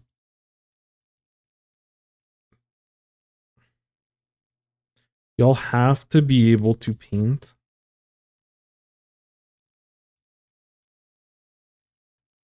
This is probably the biggest takeaway from all of this. I understand that you want to be aggressive with Junior.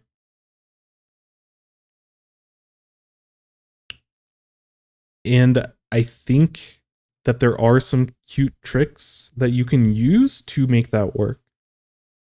But if you want to make aggressive Junior, C Junior, V Junior, whichever one, if you want to make that aggressive Junior playstyle work, it requires you to have to paint. It requires you to take space.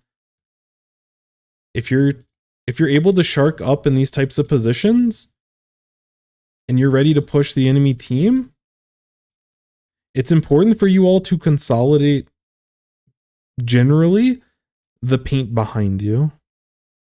Does every part of the map behind you need to be your color? Of course not. That takes too long. It's inefficient. But like this early flank at the beginning here, when you route this way, is like the perfect example of we sit here for 5 seconds. I mean, we end up rotating over here and we're sitting here for like 25, 30 seconds. And the whole game is just happening around us.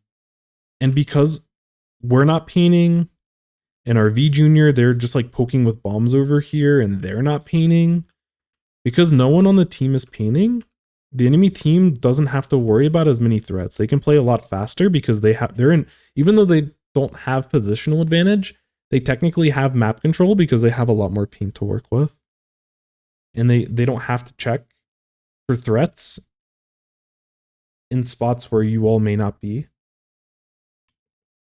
You had a very thin line of paint in this area. You're like a little bit here, a little bit here. Like this was like basically your paint. And even though y'all are all kind of trying to sit in ink and like sit and wait for an opportunity, there's not a lot for them to have to check in this scenario in order for you to get that, like in order for them to be able to find you.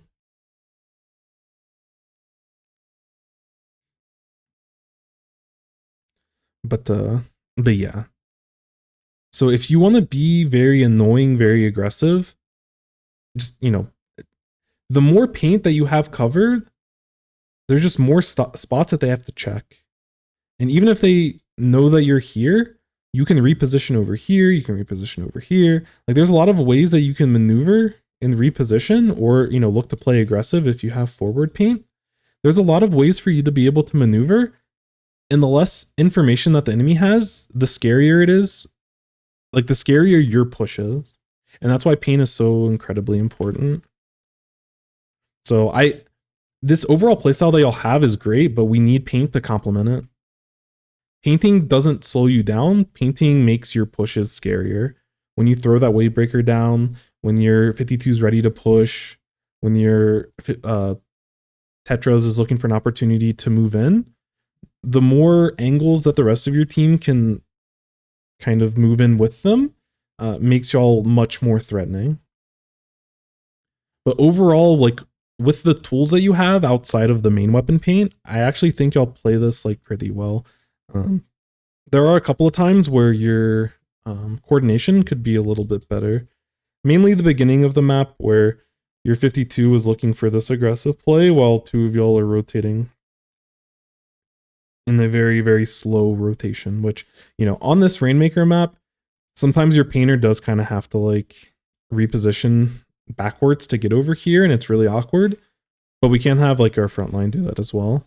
So I think in most cases it was fine, but I would say for your coordination,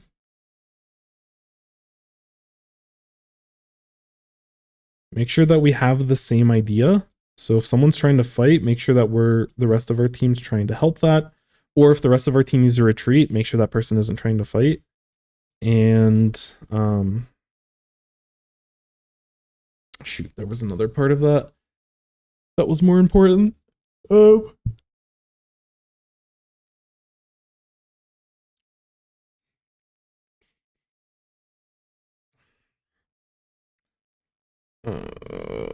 come to me eventually. Maybe not.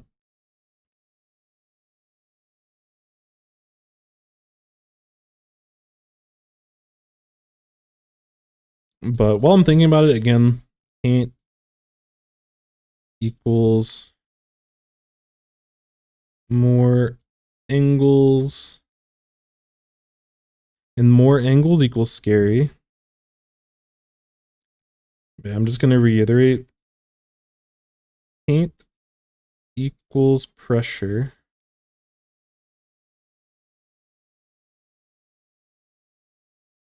And whatever it is that we're trying to do, having these painters go for this play is really important. Um, but at the top, you mentioned that you're what can we change with the comp in order to make this type of playstyle better? So I do feel like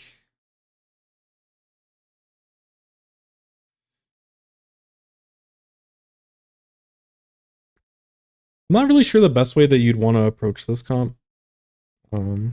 I think there is some synergy between Tetra and 52. I think there's some synergy between Junior being able to consolidate paint as the Tetra is moving them forward, or like is pushing the enemy team back.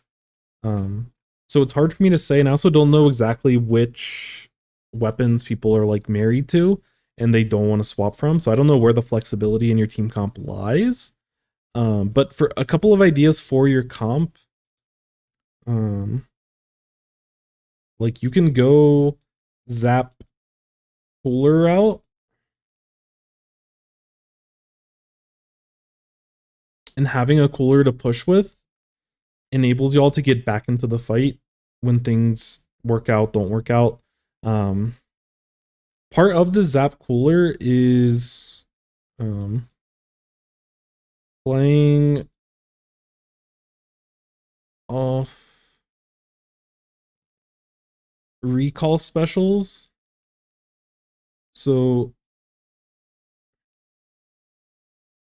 this can include zipcasters, kind of, but the ultimate one is Inkjet, because Inkjet is very powerful within itself. It's very safe as a special in most cases. So being able to slide in, you know, probably instead of the V Junior, probably playing a Zap instead.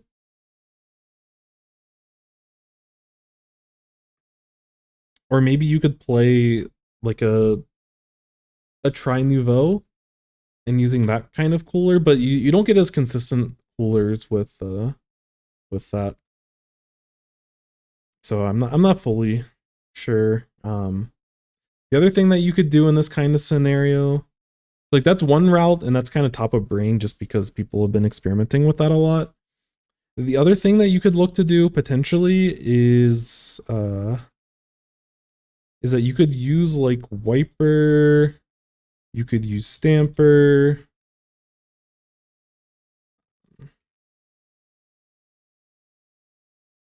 You could maybe use like Knot, but if you're gonna go Knot, you'd probably play Ballpoint anyways for Inkjet. But this would give you some increased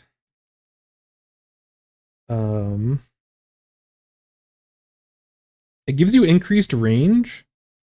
So when you're playing against other short range shooters, you have something that can actually deal with them.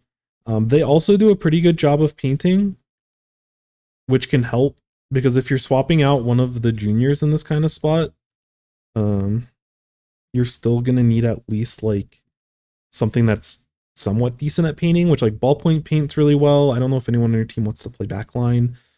Nautilus could be interesting to slot in, but I don't know if it quite works in this kind of comp, especially with its sub being a point sensor. So I don't love Not in this type of comp specifically. But I think like, and if you were gonna go Wiper, you'd probably want to go. You could experiment with both, honestly. But I feel like the normal Wiper is probably a little bit more aggressively oriented, which could be nice and have that additional pressure. But you could also use the Wiper Deco and use its missiles and kind of have it be like more of an anchor type role. And like the beacons, like if you play like Wiper Deco and they're playing a little bit more to stay alive, then you know you can use those beacons as a way to get back into the fight very quickly, and give you other ways to do that.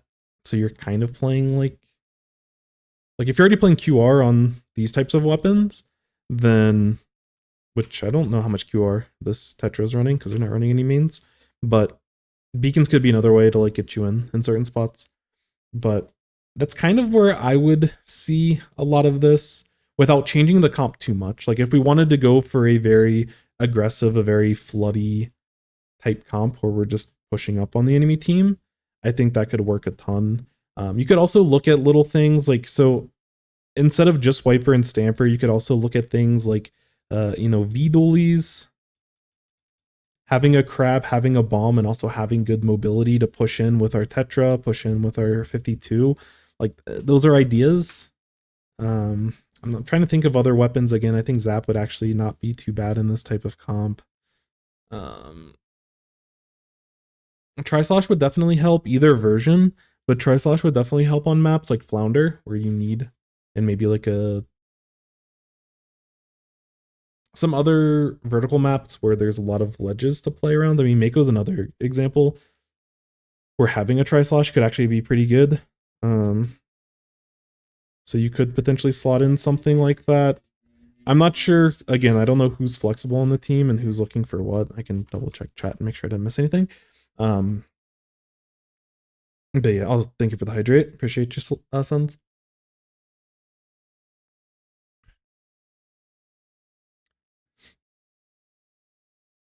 But yeah, that's generally just some ideas of where we would potentially go, but without compromising the entire comp altogether. Because if you start changing too many pieces, then it's like, okay, at this point we should probably just play like, meta stuff. And like we lose a little bit of our identity. There's another big problem in my team callouts. It's 20 to 80% chance that there's calling something. Giving them now maps with callouts that they're learning. I want to organize every week of scrim where we train callouts. Gotcha. Yeah, so I mean, callouts are something that I think consistency is tough. If people are new to callouts as a whole, then yeah, just getting comfortable, just playing open together, playing scrims, just getting comfortable with the flow of things is definitely important.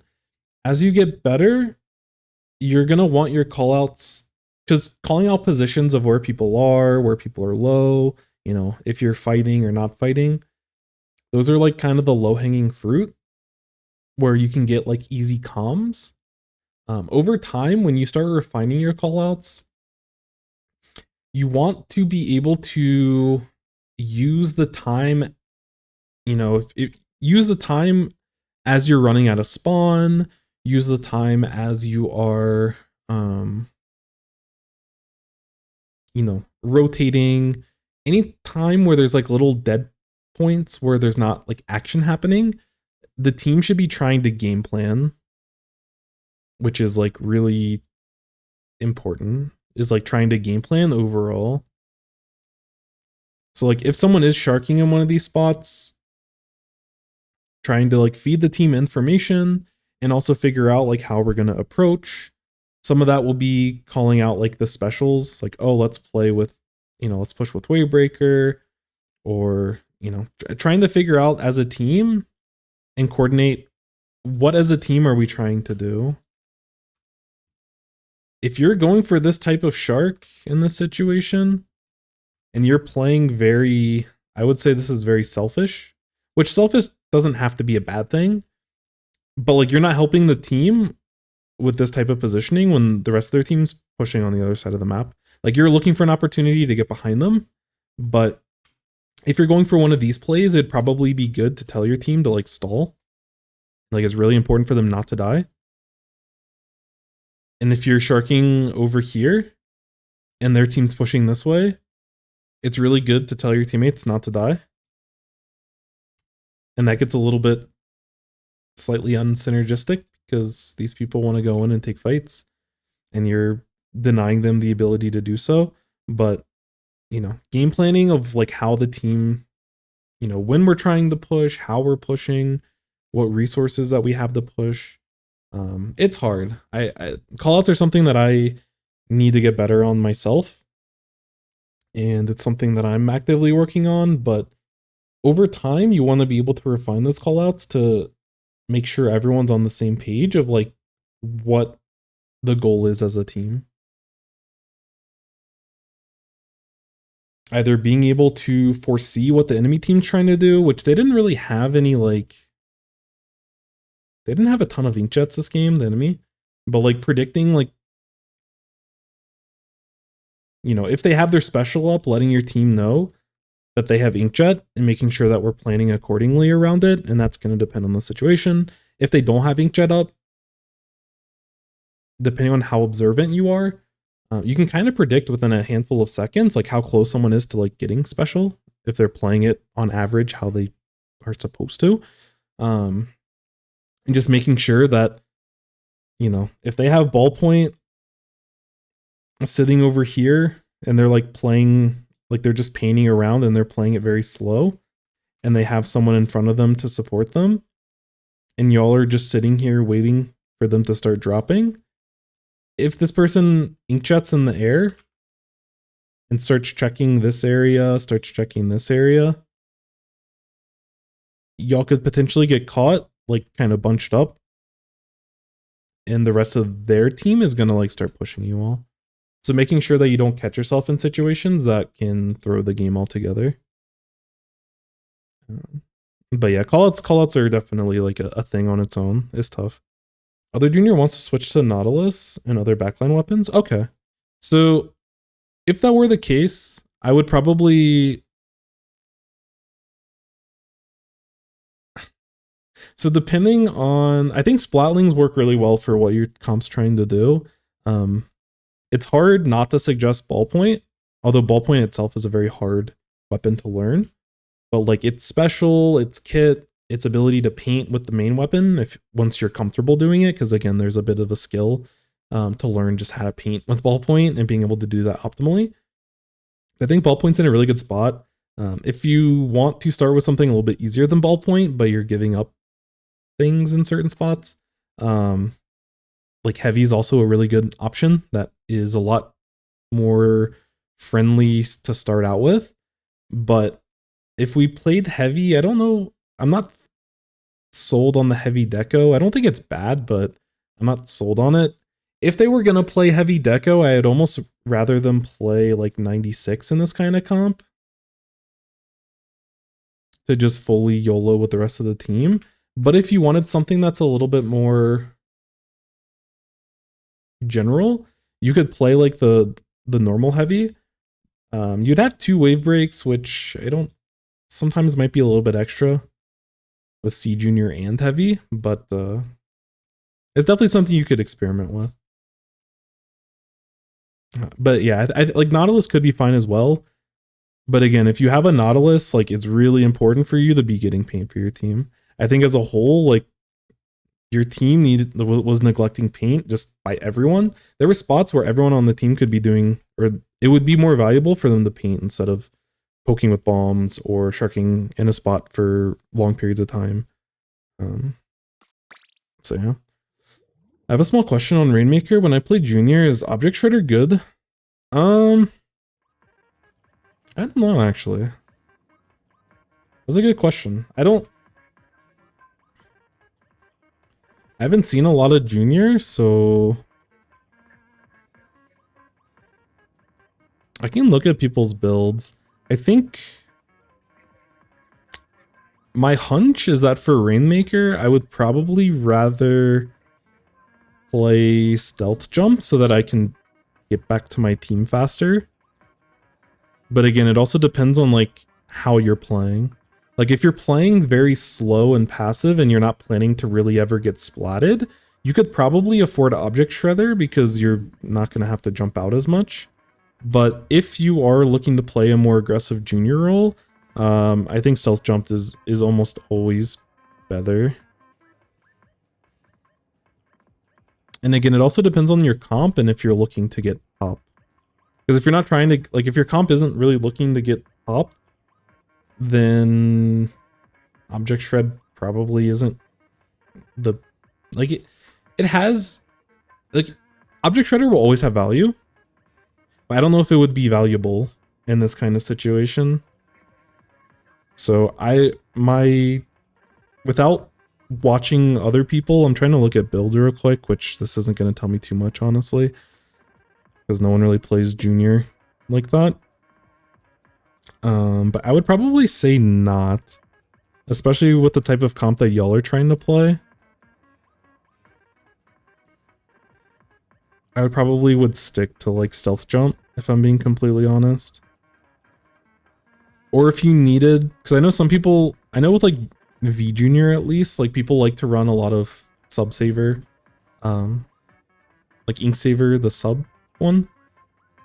And for that, like when I played Junior before, sometimes I wouldn't run stealth jump or I wouldn't run object shred. I would either run like swim speed or I would run the sub saver, or potentially you could run like special charge if you wanted to get special more often. It really depends on how you plan on playing it. I think Junior's pretty flexible in the way that it works. Junior doesn't need it. Yeah.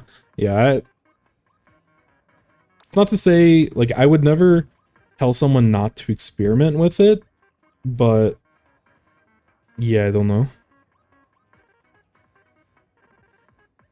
1 main, 6 sub saver. Okay, I'm guessing that's enough for the double bomb and some speed. Gotcha. Yeah, I don't know how much Junior stuff you need in order to get the stuff, but yeah, I think there's a lot of like a lot of builds are probably like good on Junior. It's really about playing playing to your build, basically.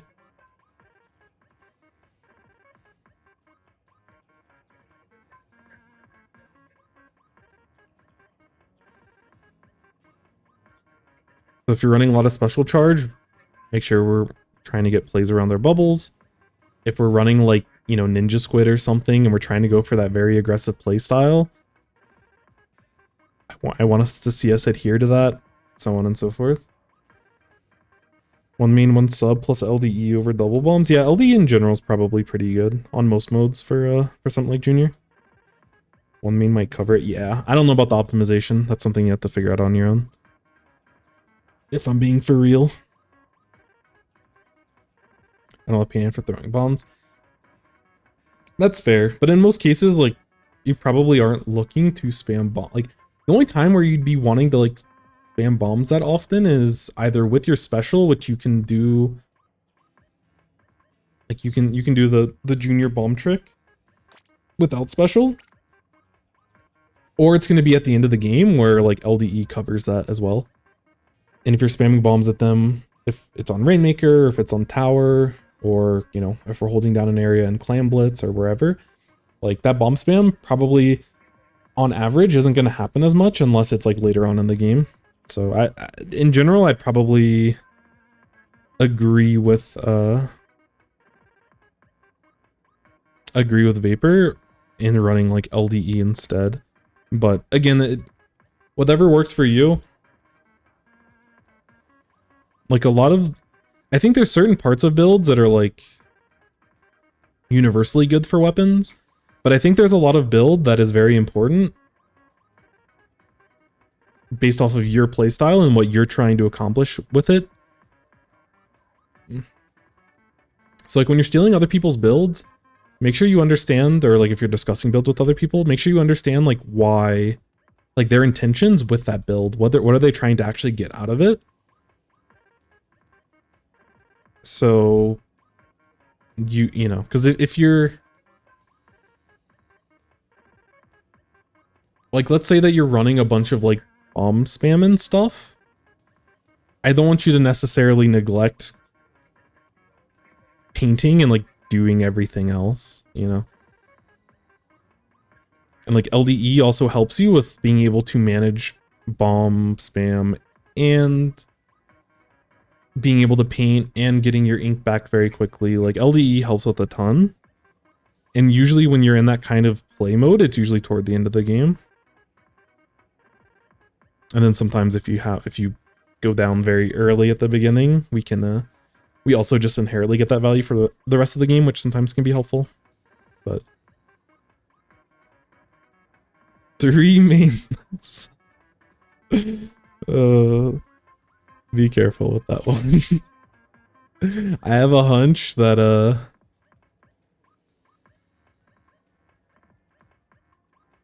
that might not be the best idea. But yeah, exactly like Weber's saying, it's very flexible. It's just whatever you're choosing, I want your play to reflect that you're running that build. Because builds in general, like their goal is to help either like they're supposed to help round out your playstyle.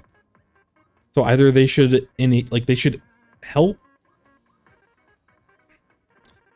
they should make the strong parts of your gameplay even stronger.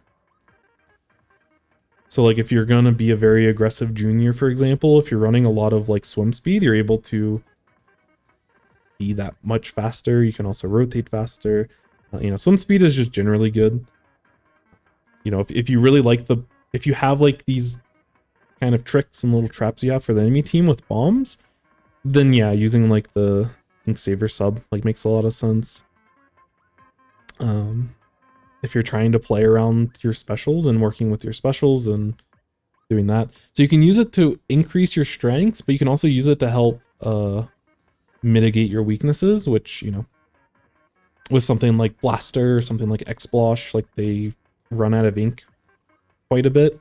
So they're, in a lot of cases, they can run Ink Saver like on the main weapon to help mitigate that. Or you could go a completely different route and just you know, run like QR, not on X-Blosh. But for something like a Blaster, they can run QR and be able to move around a lot easier. But yeah, it's just a feel thing. Because even though you can't paint after throwing 2 bombs or whatever, like in a lot of cases, in what scenario are you really throwing 2 bombs and like looking to immediately take a fight kind of scenario? Like, is that the best play?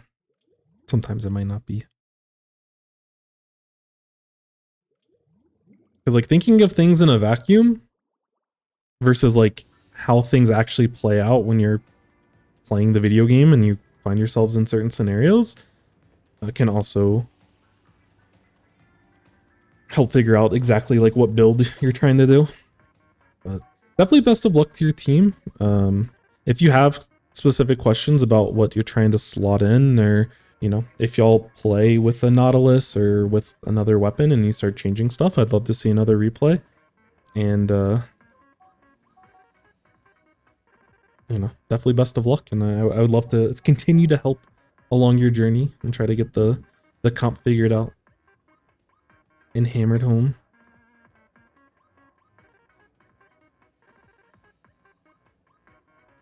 But yeah, do you think your team has a like just generally like working together and playing together? I think y'all actually did a very, very good job together. So when you get that type of when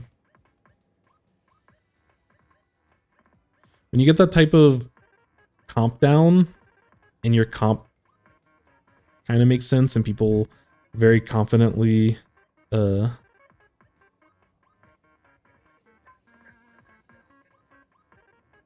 know, understand their roles, and there's a nice wide range, you know, instead of having 4 people being that very aggressive, sharky, always looking for an opportunity to move forward.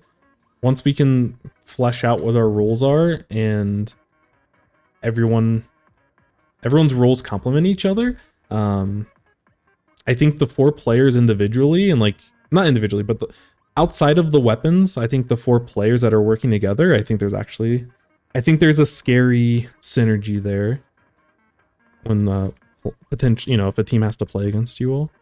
Also, time traveling possum. Awesome name. Thank you so much for the follow. I appreciate you. All right, let me see if I can find another review for us.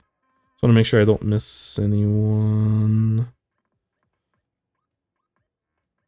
Because for those of you that don't know, when they recently did an update to the game, it deleted a bunch of reviews. So I'm still waiting on some people to be able to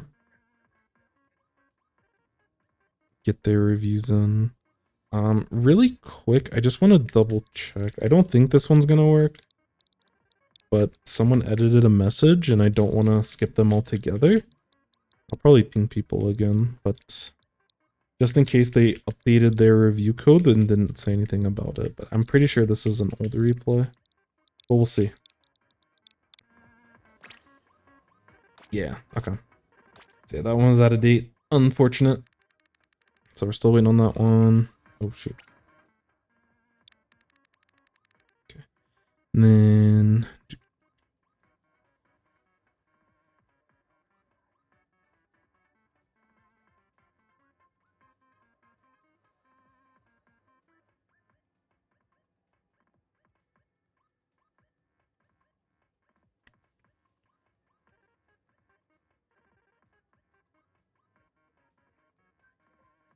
okay, so I think Sanic is probably the next one that I see. Should be a 96 gameplay. I know they were here before, but I can give them a ping just to make sure. Yeah, take care. Thank you so much for the replay, Sage. And again, best of luck to your team. And as y'all keep playing, if you have any questions, I would love to, you know, be a wall for you all to bounce ideas off of and help find something that works for you all. But yeah, thank you so much. How up to date are we? So right now, we're about 5 or 6. We're actually we're playing catch up. We're not caught up, but I would imagine by the end of this week we should be caught up. Would be my guess, if not sooner. If there's no more replays, then by the middle of the week we'll definitely be caught up. But we'll see the order that people come in. Also, if anyone is interested in submitting a replay, it is totally free. All I ask you to do is join the Discord in the chat, and there is a replay channel for you to be able to do that. Yo, what's up, Sanic?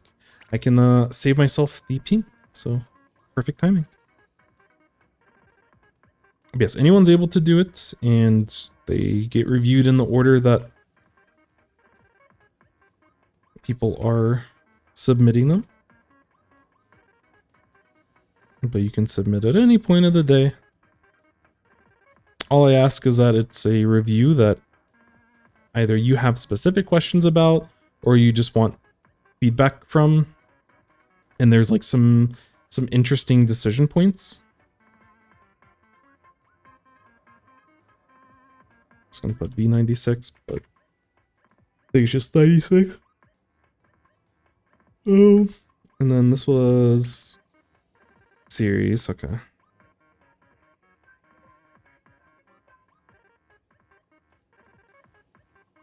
Nice. Okay.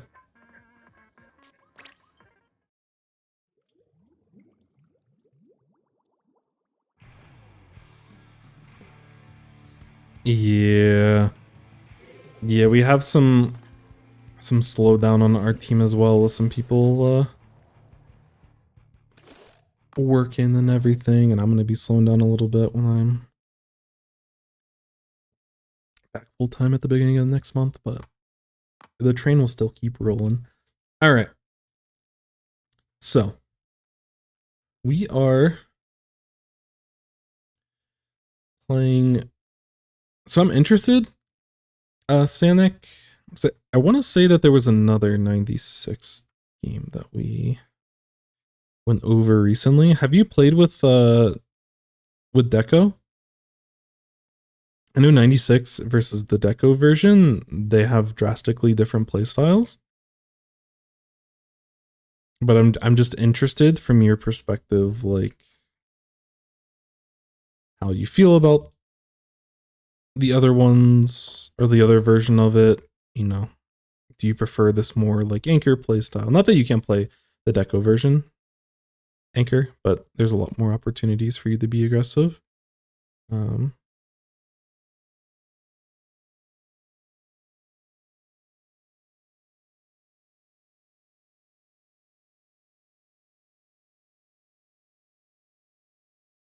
but I'd just be interested in like overall what your goal is. I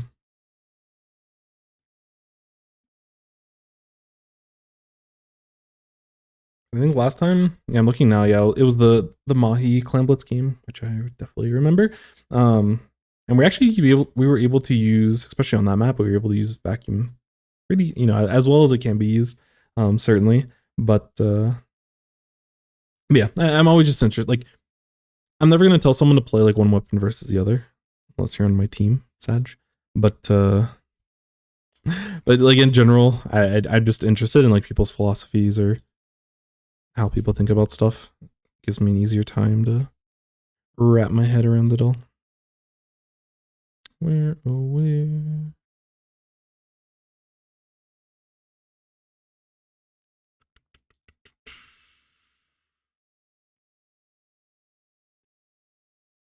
Did I miss something?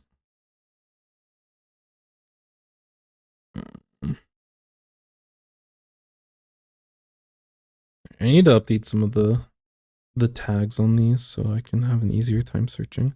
I'm gonna make a red tag for like not reviewed, just if something was ever rejected. Which I don't know why I would ever reject the code. Maybe if it was like, if you call me on a bad day and you send me Tier 4 gameplay, then maybe I wouldn't do it. But we need like an orange one for need replay code updated, so I can tag this better. Anyways, housekeeping. Y'all don't have to worry about that.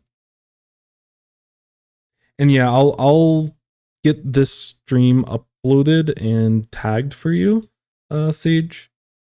And I'll timestamp it for this review if you want to go back over it. But awesome plug. Anyone that would like to ever go back to any of these VODs, Twitch only archives them for like 30, 60 days, I think. I think it's 60 if you're an affiliate, maybe it's 60 if you're partnered. I don't remember. But it's for a limited time, but I just want to archive it all. So I just throw it on YouTube. And yeah, so if you're ever interested in going back to any of these, that is a great place to do that and look back at them. I do like, oh, sorry. Haven't played Deco in forever. Deco's nice. I prefer Vanilla's playstyle. Gotcha. Do you like the Deco splash walls though? Splash walls in general though, I like vacuum. Gotcha. I thought vacuum's always really cool on this, just in this game. I think the design of a lot of stuff in Splatoon 3, as much as people complain, which is, all complaints toward the maps are totally valid, but I think the weapon design, and especially the special design, has been super sick in this game. I actually think the devs deserve a little bit more credit for a lot of these kits, but some of their kits age better with more balance, kind of thing.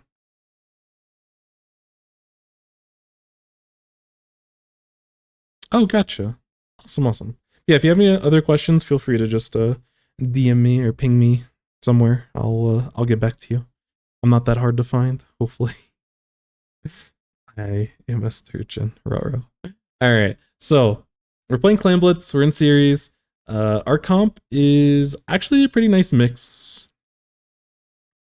Sloshers in general are very good on Sturgeon. Both fighting in mid, as well as fighting for greats, and like sitting under here, getting shots on snipe, and just poking at these areas. Once you've taken control of the basket, they're also good at holding this back street area. And as you continue to move up, it can also hold a lot of these ledges pretty well. So you can find yourself a lot of value with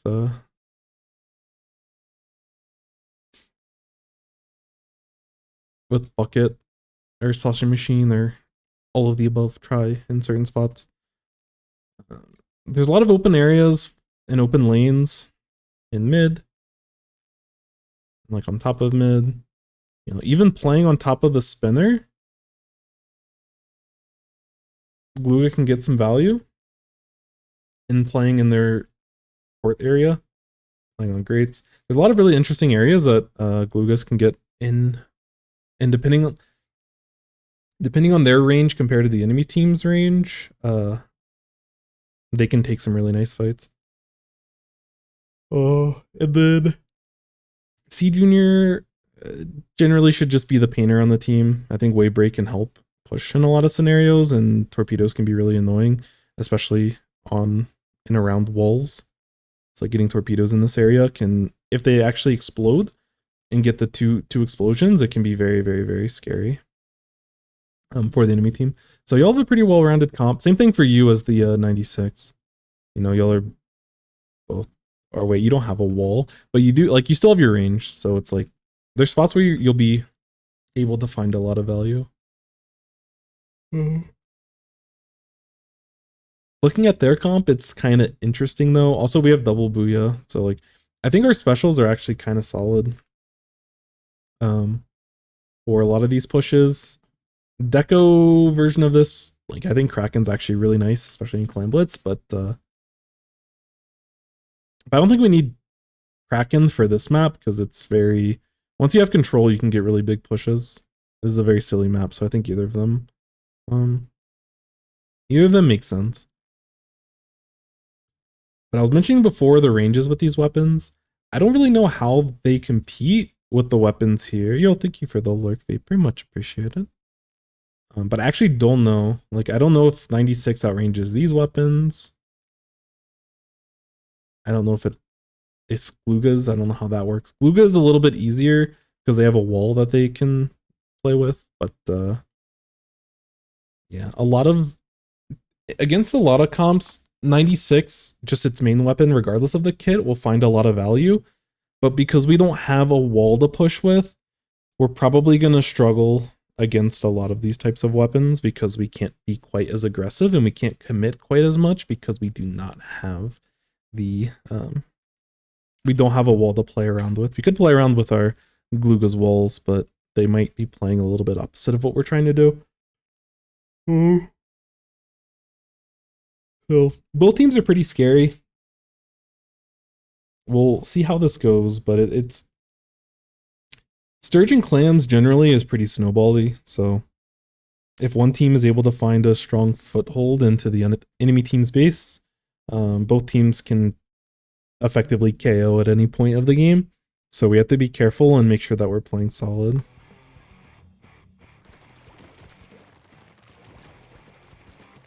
But I think as 96, we're probably, so like in our openings, we're probably just, like, I don't think, we don't have enough range to really play on grates all that much. We could play this left side and like look here a little bit, but we probably play around mid and just play like farther back mid. Make sure we don't get surprised by anyone climbing over mid and pushing us. And as these things go up, like we can play on top of, like we can play on top of spinners and get a lot of value, but I'm interested to see how we position ourselves and how we play at the beginning.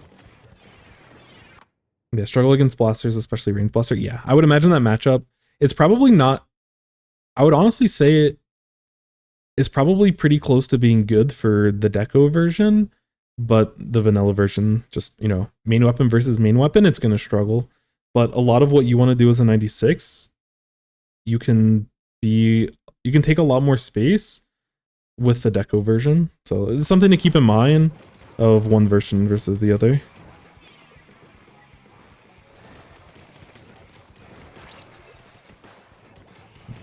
Yeah, be a little bit careful about committing as long as you did on the on top of the spinner here, but I like that you backed out. But there's a chance that we get directed there and we get blasted. So I think we take a couple of shots and we just preemptively get ready to move. Because sitting top mid and just sitting and shooting, and if we ever go turret mode in 96, we have to expect at a certain point someone else on their team is probably going to find us.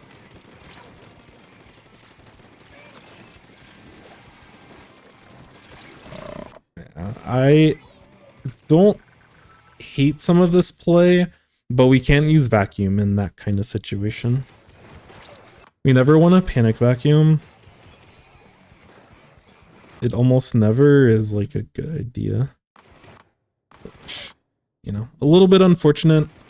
I think when we're playing in mid, we probably want to be a little bit more It's like we get a couple of shots. At this point, we just back out. We take 2 or 3 shots. This person's moving back. Just you know, you push them off. You give your teammates an opportunity to take this area if they want to go for it. Your job is done. We don't have to get the pick. Just taking a couple of shots, doing some damage is plenty value. It's really important for us to stay alive. But after that, in this kind of scenario, we want to like play a little bit farther up toward mid because we've taken like we moved them off this area. But I want to get some paint under this ledge because right now there's like enemy paint over there. And we don't know that there's splashes there, but there's always that threat, and we want to be mindful of that threat. So once I actually get the video out, hopefully sooner rather than later, I could kind of go over painting over those ledges, and this would be a great opportunity. As 96, you can get a lot of range and get general paint over there before you start moving forward. But yeah, so just a minor thing, instead of panicking with your... Yeah, instead of panicking here, like this position, it's not great, especially since someone can drop from spinner. Like this Nautilus either can drop or they can play great and you're probably donezo. So you don't have a lot of time, but I would probably just like look to poke back out. You can sit on this wall for a little bit and hope that your teammates help, which one of them ends up coming over here. So if we just sit on this wall, we're like chilling. Accidentally press the right stick. Oh, okay. Yeah, if it was accidental, those things happen. But if it was a panic one, then just sit on this wall. And I'd rather us take a 50-50. Use a mix of gyro and stick. Yeah, I'm here for that. When I was playing Machine, I used my right stick to like I use right stick up and down to shake the fizzy bomb faster. And it took me a little bit of time to make sure I don't click in the stick and use my special. It's a very delicate balance.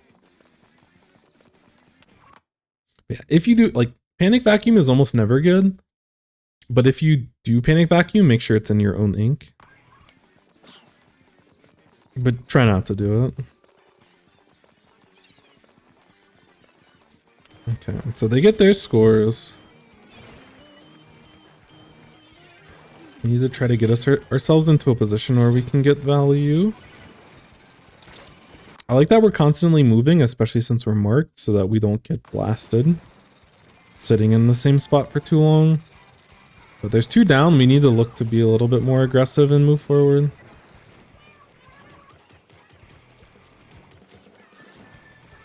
Yeah, we're playing a little bit too slow here. Because your poor teammates struggling to fight for mid by themselves in this kind of scenario. Like they get scores, you back them off. All this is fine. You're marked. You're sitting on great. You're constantly moving. All this is great. 2 teammates on their team go down. I'm ready to start moving. We gotta go. Without hesitation, we start moving. Again, be ready to fight. Because we're a little bit slow, we miss out on that opportunity, and our teammates also flanking on this left side, and we're not looking to help them. This person is like taking a fight that we could be helping influence. We don't have to directly like swing on the other person. So like in mid, like they're getting backed out, so we probably could just keep pushing it, but we don't have to just like swing. But if we sit over here in mid and we just play in this little area, we can get shots over this ledge. Like we can paint for our teammate and start slowly pushing in the mid. If we have an opportunity to push and look for a pick here, then like by all means, you know, go for it. But if you're uncomfortable doing that, we at least need to start moving forward and taking space. And after we get the double at the beginning, that's our cue. You know, if we want to go over top spinner instead and like use this area, it's a little bit slower, but if we feel more comfortable, we can do that. One thing that I'll mention that's actually kind of important that I need to do more, when the spinner's up like this, it was something I noticed when I was watching Koro play a lot on this map. It was for zones, but the same thing applies. If you take this type of route over here and you're getting like super pressured, you don't always have to drop back. You can play off this far end. You can climb up this wall here. Like this thing kind of gives you some cover. and you're playing a lot farther back. Because sometimes when this wall is up, I feel like, oh, I'm like stuck on this side of the map. But this little area provides a lot of cover, and they use this to navigate around when the wall is up very much. And it allows you to play a little bit more aggressive, because you always have this ability to back up if you need to. But yeah, we need to be working with our machine here. We're playing a little bit too scared. And if we're scared because we don't have this information, then start taking high ground. As a longer range weapon, you can get a lot of value out of high ground. So if we're scared because we don't know what's going to happen if we push over here, at least look to push up to here and then on spinner. Or, you know, look to get on top of this side of grate, and then we can a little bit safer drop out over here. But we need to find our way in the mid, and we need to like just commit to something. I don't care what it is, you know, like your level of comfort and your intuition and your decision making. That's something that will improve over time, but we have to know that we need to be committing. And, you know, there's two windows of time that we miss moving forward. And we allowed effectively 3 people on our team to get splatted because we were so slow, and we don't want to put ourselves in that situation. Yo, welcome in, Soda. Hello, hello. How are you? And give a shout out to Soda, another competitive Splatoon gamer. Plays with a lot of other awesome streamers. Definitely check them out. I would have pushed there, but teammate was jumping on you. Didn't want to push them too far into the fight. But if there's space to be taken, why not?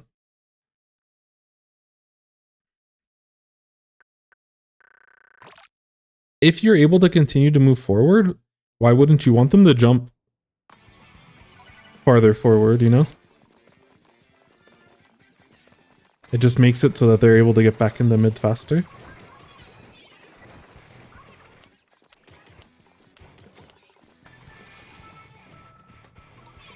Because like,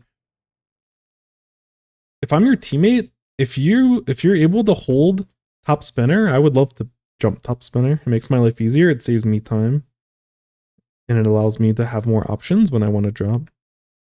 Like, I understand your concern, but if we're able to start moving forward and taking space, you fight for that space for them. You be their white knight. And when they're jumping out in the open, which, you know, as you move forward, if you have a hunch they're jumping, then you can like sit behind a ledge. Like instead of being here, you can like position yourself a little bit and just be behind a ledge to make their jump a little bit more covered. But these things can roll, and most people probably run stealth jumps, which your teammates are not using stealth jump, but I think that was the... I don't know. It's okay. I can understand your hesitation given that kind of context, but yeah, we want to fight for their jumping. Crazy hot today. I'm just staying inside. Understood. Yeah, it's actually been really nice here, although today was like super windy. But I don't know how the summers are gonna be over here. Hopefully not too bad, but we'll see. But I'm glad you're able to stay chill. I haven't had a Slurpee in so long. A Slurpee sounds incredible for today. Or like on like a hot day. It's been too long. Store raid complete. Time for a bunch of snacks. Let's go. Yeah, today, those types of days definitely are like Slurpee and some snacks, and we're just chilling.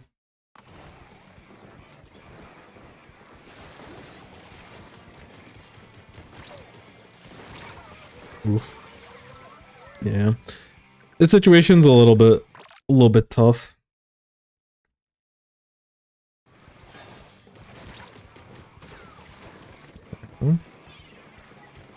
Initial pick there was nice, and you were ready to maneuver if you didn't get that pick.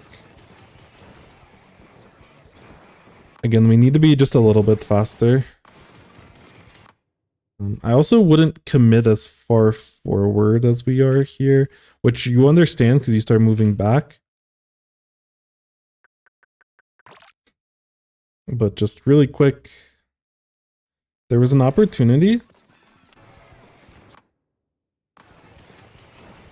So instead of doing this here, I'd rather us get a little bit higher, and then maybe we can jump over here. And like we can already get paint on the other side of this. Like your teammate, it's really minor, but these little decision-making things matter. Like I'm glad that we're painting in front of us. This idea is great. But we just gotta pick on this, not on the dynamo, and like I don't think we're now reacting to the fact that our teammate went down. But like for the most part, we can make a general assessment that like this area is pretty clear. Like getting paint on clear areas is never a bad thing, but we can help our teammates, especially as this longer range weapon, if we're gonna play this more anchor style as deco. And we can start poking and getting very safe pressure, like higher up here. You can take top spinner if it's open, but we want to get this paint a little bit faster. Like this little bit of slow movement like causes us to have some issues. And instead of jumping over to this here, all of the paint, all of the poking that you're trying to get, we can either do right here, or we can move to this uninkable area and just do it here. And we probably can paint, actually I'm interested to see what that looks like, but we probably can like paint, probably can even get behind mid ledge over here. It would be close though, because we're not fully over there, but we can get a lot of pressure around this area that our teammate's slowly moving toward in a lot more of a comfortable position by using the max range of our weapon here. The country doesn't have them. White chocolate chip cookies. Oof, those are delicious. But I'm always interested in learning more about other regional snacks. It'll make, if they're good though, it'll make me sad that I'm unable to have them. And we jump a little bit too far forward, and I think some of that is just due to the fact that we don't realize how strong or like how long range our weapon actually is, especially from higher ground. And we need to get more comfortable with that, with all of the painting things that I mentioned when talking about the game.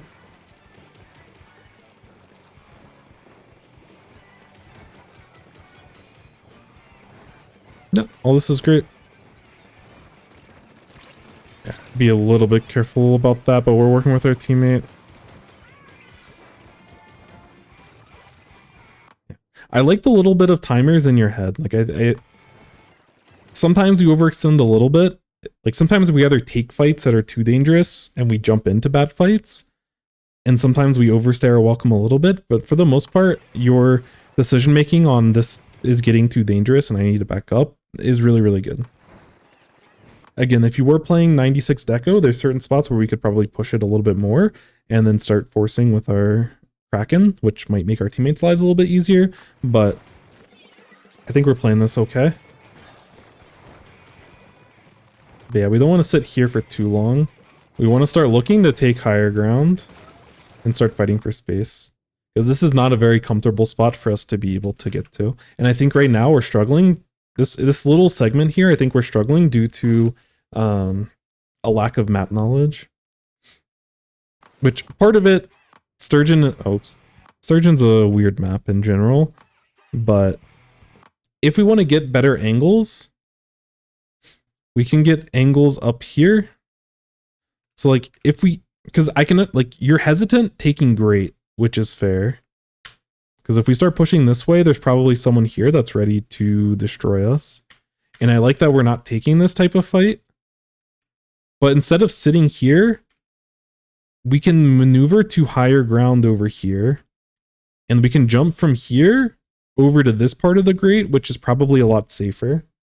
So we navigate over here, we paint this area, we jump up here, and then we have an easier time fighting for this.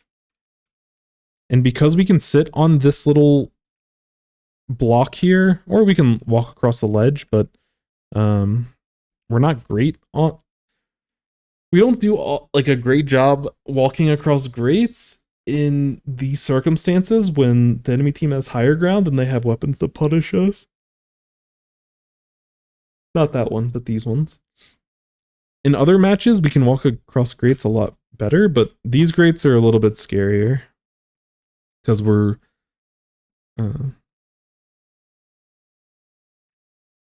how do I explain it? The things that we're trying to fight are going to be a lot more mobile than us, which puts us in bad spots. But the nice thing about this block is that we can, you know, we can jump back over here if we need to. We can drop off if we need to. We can kind of just chill a little bit, but this gives us a better vantage point and it's still pretty safe. And we can start getting we can start pre-firing in this area so that they can't immediately just dive on us.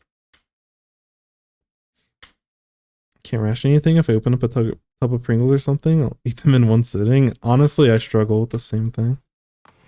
It's a tough world. Because we're not able to be super effective in this position, and even if we have to back up a little bit to take higher ground, we should try and do that.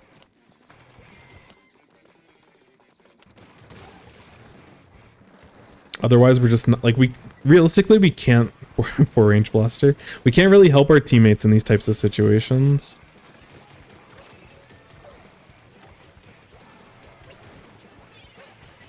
Mako. Yeah, this is just pure panic. And one thing to know, anytime there's an ink storm out, as long as there wasn't any previous enemy paint, you can just swim through the ink storm.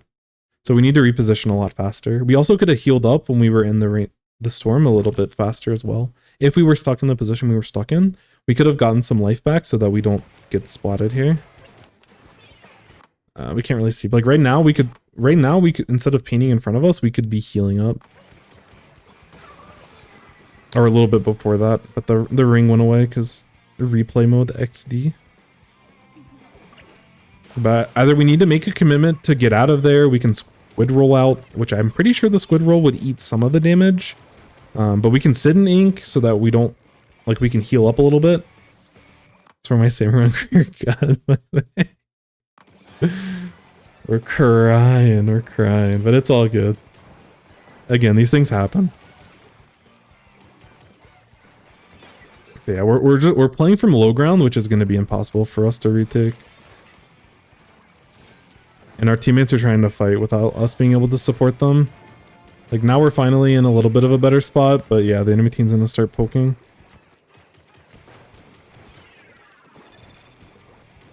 Like we're poking at things right now and we're not getting more general coverage for our team.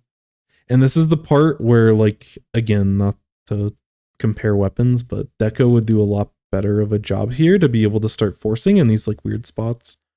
You know, we paint for special, we're ready to go. But using vacuum defensively here is like not great in a lot of spots, especially on this map specifically. I'm too used to Drizzler Rain. Oh, I see. Because yeah, it's been like basically a minute and we've been stuck in our pit. And we have to be more proactive in this spot. Like, if you get caught in these spots and you're just like, you don't know what to do, like, at some point, just pop the vac. Like, at some point, I want us to force something.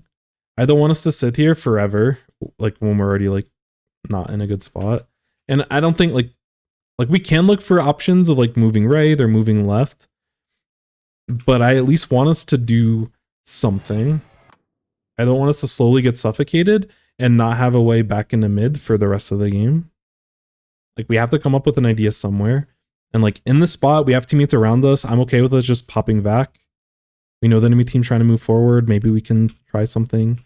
Again, I think the safer play in a lot of cases is to move back up here, get some paint over here, jump across to this grate, get some paint over here. You can start applying pressure to spinner from over here, and you're chilling a lot more. And this gives us more options and helps us build as a team a little bit more.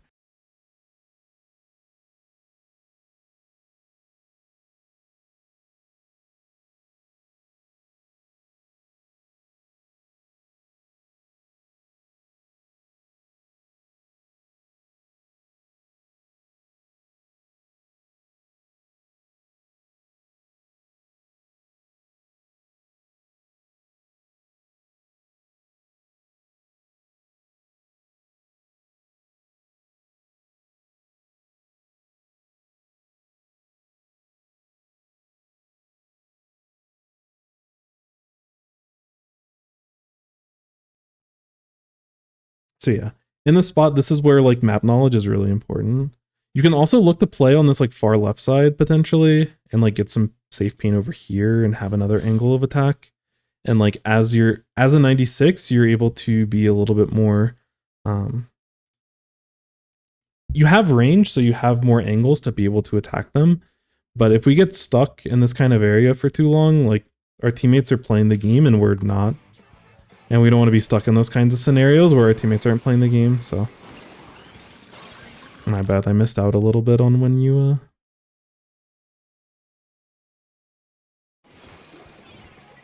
So yeah, I think you do end up just popping back. Do your teammates get a pick for this? They do get a pick, yeah.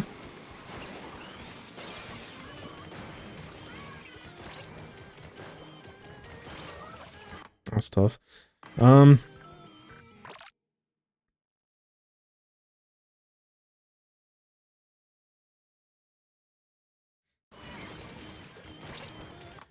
in this kind of situation, your mechanics will get better over time, but we could maneuver out of this area.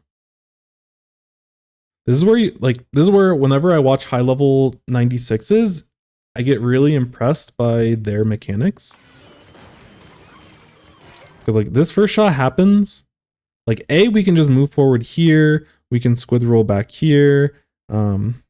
You know, if you like main strafe and just get some shots off, you can at least position yourself farther away into this corner where you're out of range from the blaster shot. But like when this happens, we should hopefully have enough reaction time to kind of make a decision. And I think it's more of a lack of comfort.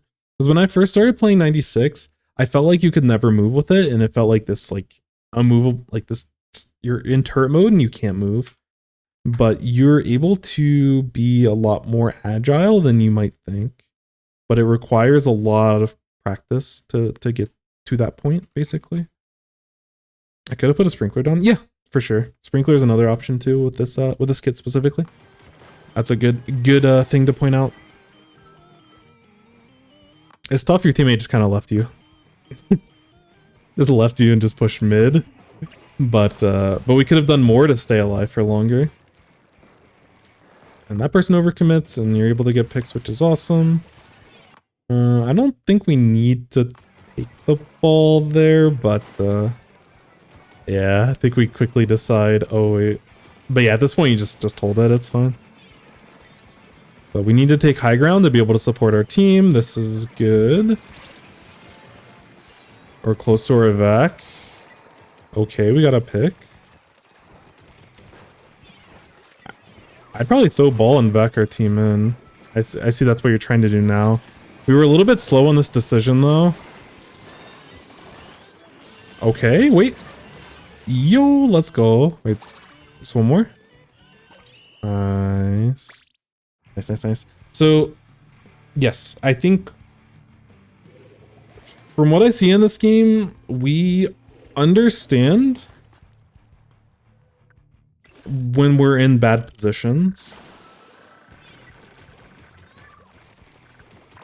And we're very slow to respond. Like, I think mentally we know this is not a good spot, but we're not creative or we're not confident enough to reposition and figure out how to get ourselves out of these bad spots. I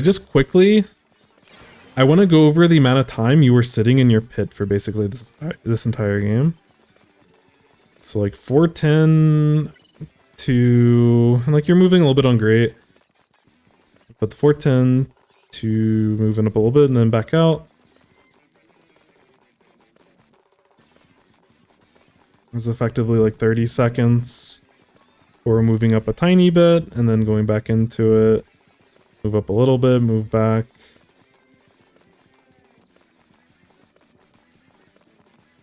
We're taking some higher ground here. We finally poke out and like start looking to push into mid, which we looked to push a little bit over here, but like when we got the pick on the dynamo, but like then we just like back out and we don't fully commit to it. But it was like almost a full minute. It was like 55 seconds of us not looking for a play. And then at a certain point, I think you get to like this threshold where it's like, okay, I have to do something now. And like we took a fight, which like, again, this isn't bad. If we were sitting up here getting pressure instead, or, you know, if we use this opportunity to maneuver toward our teammates and push this way, like we could have stayed alive in this type of spot. And like, I won't lie, like the geometry on this map is really weird. But in order for us and our weapon and our kit to be able to get value, we have to take high ground. It's really important to take high ground. Yo, what's up to the insane? You missed your match due to you being at work. Wait, what's your Discord name? Or have you submitted yet? But yes, everything is VOD reviewed. Or sorry, everything that is reviewed, there is a VOD and it'll be on this channel. But in the server, I don't know if you've actually submitted one. Because I don't think I've seen that name, but maybe you have a different Discord name. But in Discord, sometimes I'm like a day or two slow on it just because IRL takes precedence. But all of the VODs, whenever you submit it, so there's a replay channel in the Discord, and when you submit your replay, either later that night, usually it'll be by the next morning, if not, it'll be by the next day. I will timestamp that VOD channel with the review. How many more are we gonna do? I'll probably do one more after this. I'll probably cut myself off at 4 just because I need to work with I need to do dinner and IRL stuff, and then I have to get ready for team stuff, and then I need to get, I've been slow on editing videos recently. I need to like take some time this afternoon and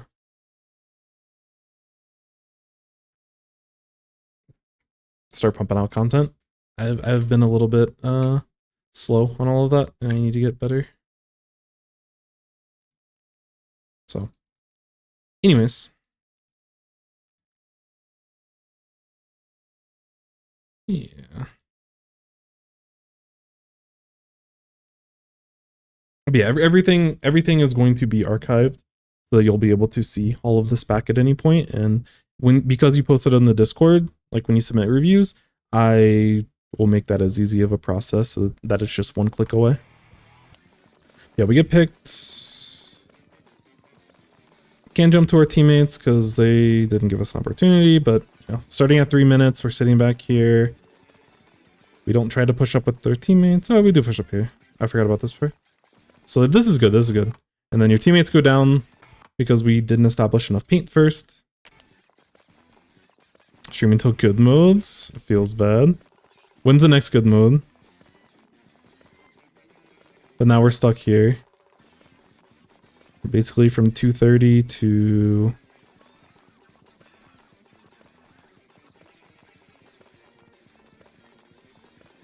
That's tough. We close our eyes on the end of that one. That's unfortunate. But yeah, that was like 25 seconds where we're just chilling and our teammates are fighting in mid. Get back at around 150.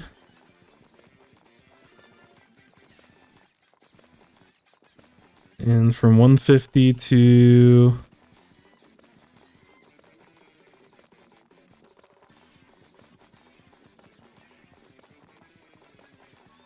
Like you can see in these spots that like your teammates are trying to go for plays. And we're not able to support this. Which part of this, like, in some of these cases, I'll put some of the blame. Yo, Darkstar, thank you so much for the follow. Appreciate you, appreciate you. Welcome in, Lily. Hello, hello, hello. Hope you all are doing well. Also, I need to go back and watch all of the Lowing recap that you were doing before. It seemed really, really interesting. I was only able to, like, watch, like, 10 or 15 minutes of the rebroadcast, but I'll have some time to eat and everything. I want to go back into that and kind of see what you were up to. I think you had someone like commentating with you. But it seems like a really cool idea. There's a lot of matches that go on that that don't get coverage. That would be cool to get coverage. Yeah. Also another streamer. Awesome person. Competitive player.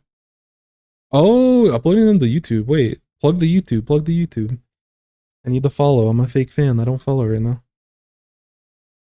That's awesome. That's a really good idea, and that would also make my life a lot easier. Because I can also download YouTube. I have like YouTube Premium, so I can like download the segments, and it makes it easier for me to consume them. So that would be a big help for me. Fake fan. Yo, what's up, Astro? But yeah, like there's just so much time that we're sitting back here. And I think this happened a little bit in some of the previous games. And like on a map, because like the last game we reviewed that was on Mahi's a little bit easier to like drop into mid, because you're like dropping down into mid instead of having to climb up into mid, because again, Sturgeon's a funny map. But yeah, at a certain point we need to look for a play. And like after almost another 50 seconds, we finally, you know, oh, our teammates are looking to push in, we need to have a push, I'm just gonna pop vacuum. And like we get value out of it. We're able to support our teammates and play with our teammates. And oh, okay. I can get to it otherwise, but feel free to plug in the chat if you would like. Yeah, not great with tall wall maps. I'm with you. I'm as uncomfortable as you are in these spots. And that's why I mentioned we need to be a little bit more comfortable with map geometry. We're actually going to go back to this map because there's a couple of questions that I have. But you know, we finally have an opportunity to start moving into mid. Even now, we're like, we have the opportunity to push into mid and we're still sitting back here and we're, you know.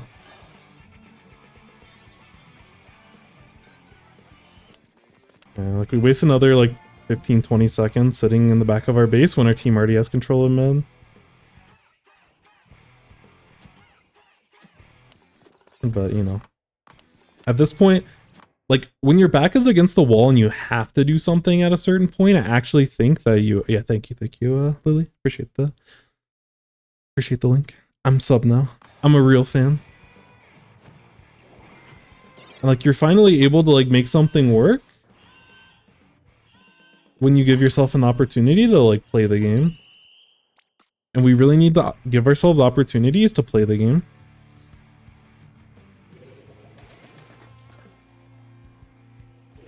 And again, some of like how we work on this is tough because some of it is like we need more. I cannot draw. We need more comfort moving forward, just generally.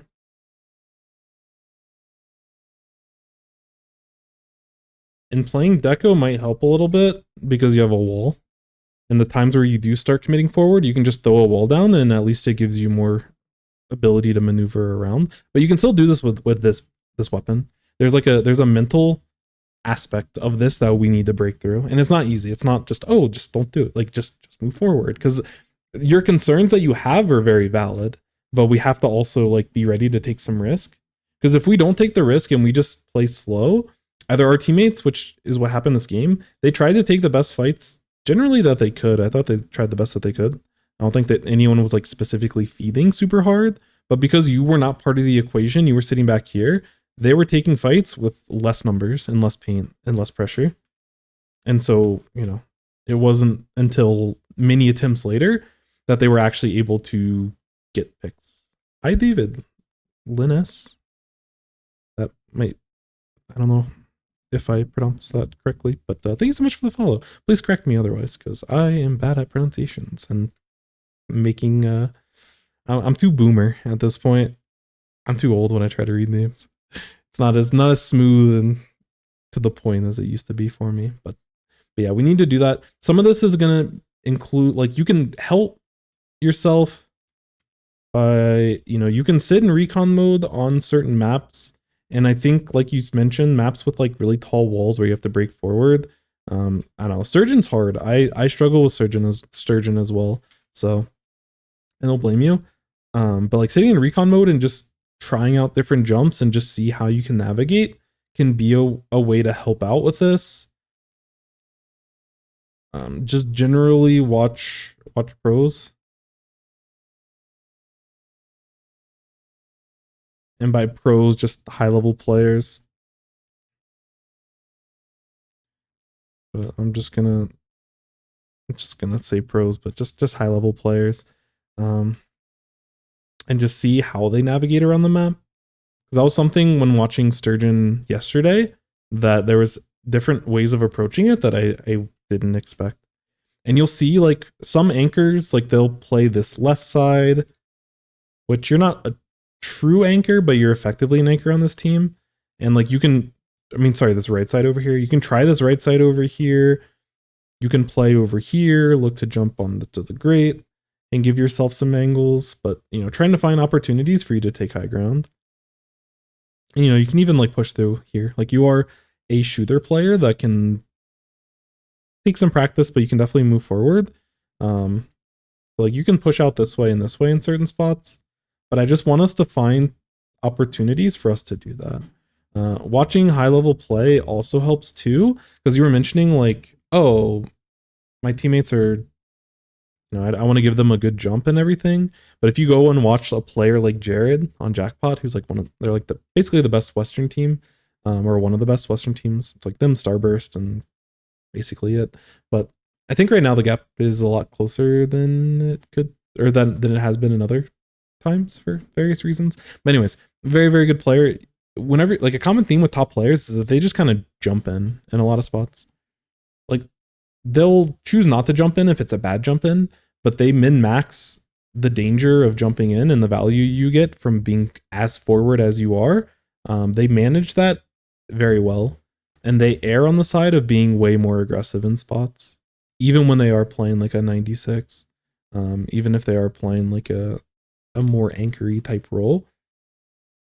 And if you're jumping into a teammate like that, they'll just, most cases they'll just kind of go for it, unless it's like a really, really bad spot. But I think that'll help a lot. I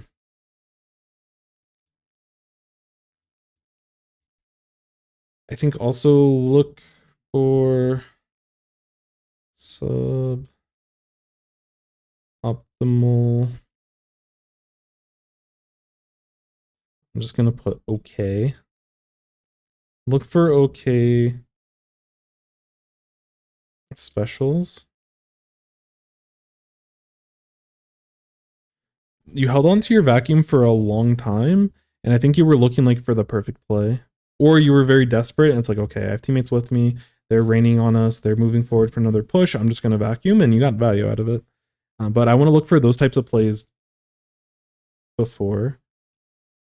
Because we had this either finger slip or panic, whatever it was. We had this in the enemy ink. We pop vacuum, and then we had like two really good vacuums that helped our team get into mid and also helped our team win the game. And I understand like having the perfect special is always good, but if we can find just a little bit of value with especially something like vacuum isn't high priority, so it also like, don't use vacuum to get yourself splatted, but it's okay to just pop vacuum on a whim. If you like, I want you to plan out what you want that play to look like. And like this vacuum here was planned out because, there was like a suction bomb, I think initially, that you like sucked up. And so we got some value there, and your teammates were able to start pushing forward up here, and you just, were able to keep them as safe as you possibly could. And like, is that the perfect vacuum play? Absolutely not. But did it give us value? Yes, we did get a clean pick off of one person, and getting a clean pick with a vacuum is very high value, So like, just in this kind of game, when we're just sitting here and we're having a hard time getting back into mid, we can just try to figure out like, okay, how do we get value with vacuum?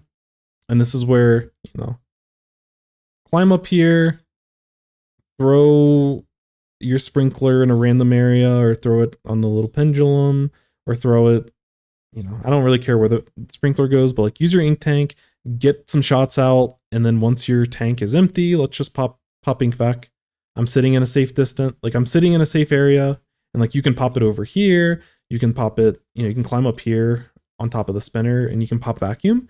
Just apply some pressure. See what happens. You'll get better with your decision making the more you use it.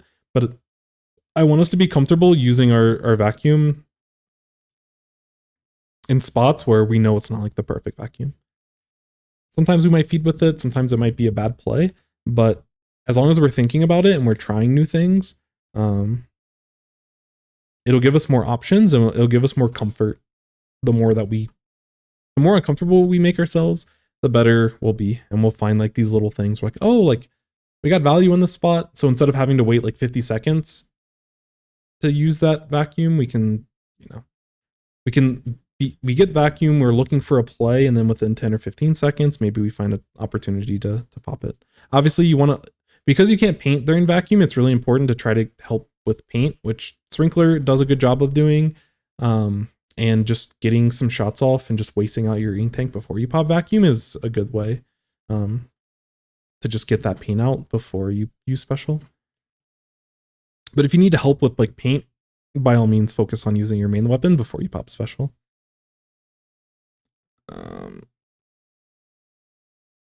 I think that's honestly the biggest thing.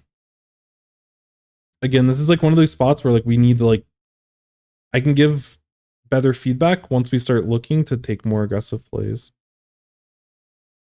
Oh, I guess like max range paint.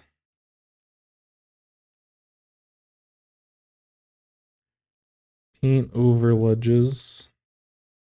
And we're going to go into recon and look at this because I actually don't know what it is for this weapon and it'll be good exercise for all of us. Max range paint over ledges. And as I mentioned in the previous review, paint is pressure.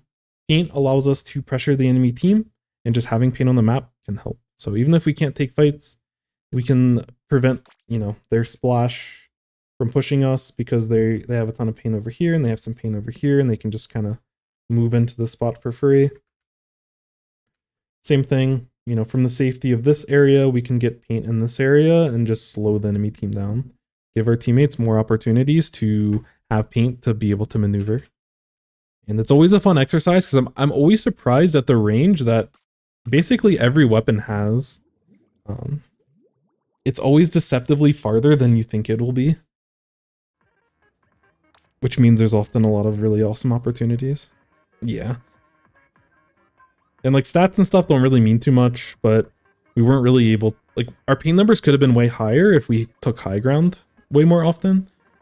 Yeah, but we weren't able to really do too much, but I don't know. Stats don't really tell too much in this kind of spot. But let's pop open.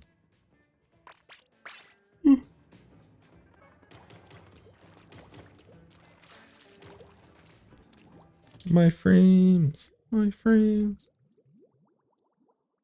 But we're gonna quickly go into Sturgeon. I want to go over a couple of things that I saw from watching. They're playing Zap, not 96, but I want to show just like a little bit from Korokoro when it comes to working with the. I don't think the layout really changes anything between clams and zones. Mid's a little bit different because it doesn't have little shields like it does in zones, but we'll use Clam Blitz because we just watched that. So in this scenario, I think it starts opening at the beginning, right? Yeah, okay. So a lot of times when they're like fighting in mid, like they play around, like as a shooter player, you want to play around ledges as much as you can, you know. But if you try to start pushing up toward mid and they're like pressuring you, this is a very fast way to maneuver. This is very, very, very safe. There's this entire like cover for you. So it's okay. When this thing's up, use this path to navigate to high ground, navigate farther back. But, you know, you don't always have to default to just backing up this way, because this way is very slow. It wastes time. We can be a lot faster. There's also, once this thing comes back up, there's also aggressive angles that we can transition into and like catch the enemy team off guard. But anyways, one thing I just wanted to check while we're up here. So on this area, and some of this already painted, but oops. But yeah, we can also sit here and look. We can sit on top of this thing and be able to maneuver, you know? Like there's a lot of ways that you can maneuver on this thing that we want to get better at. You can also like drop. It's hard to explain without visuals, but there's a lot of things you can do. Yeah, I can't tell if we can get over this ledge or not. My eyes are not very good. It doesn't look like we can. It might be a little bit too high. But let's see, like if we're over here, like we can paint this whole left ramp and get like some decent paint over here. Same thing as we start maneuvering this way.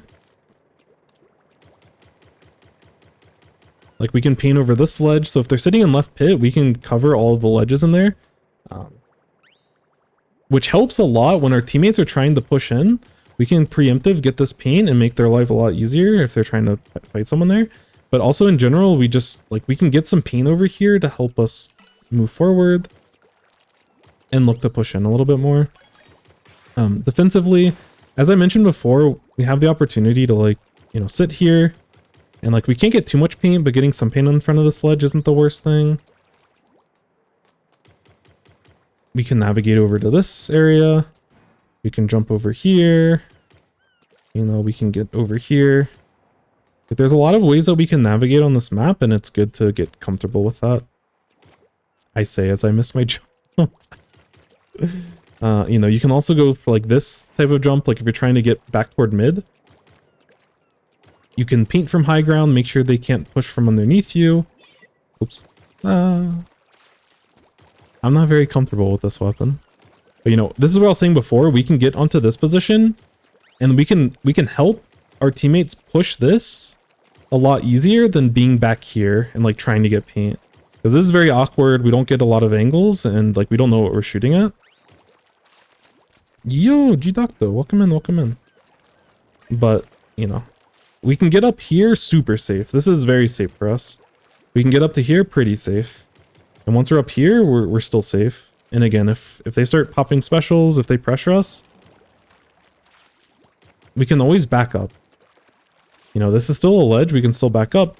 If we need cover in front of us, we can sit on this wall. There's a lot of ways that we can play it, but, you know, this is another way to potentially help us, like, break out toward mid. Instead of having to fully commit and, like, jumping in the mid itself. Yeah, everyone's struggling with the temperature outside.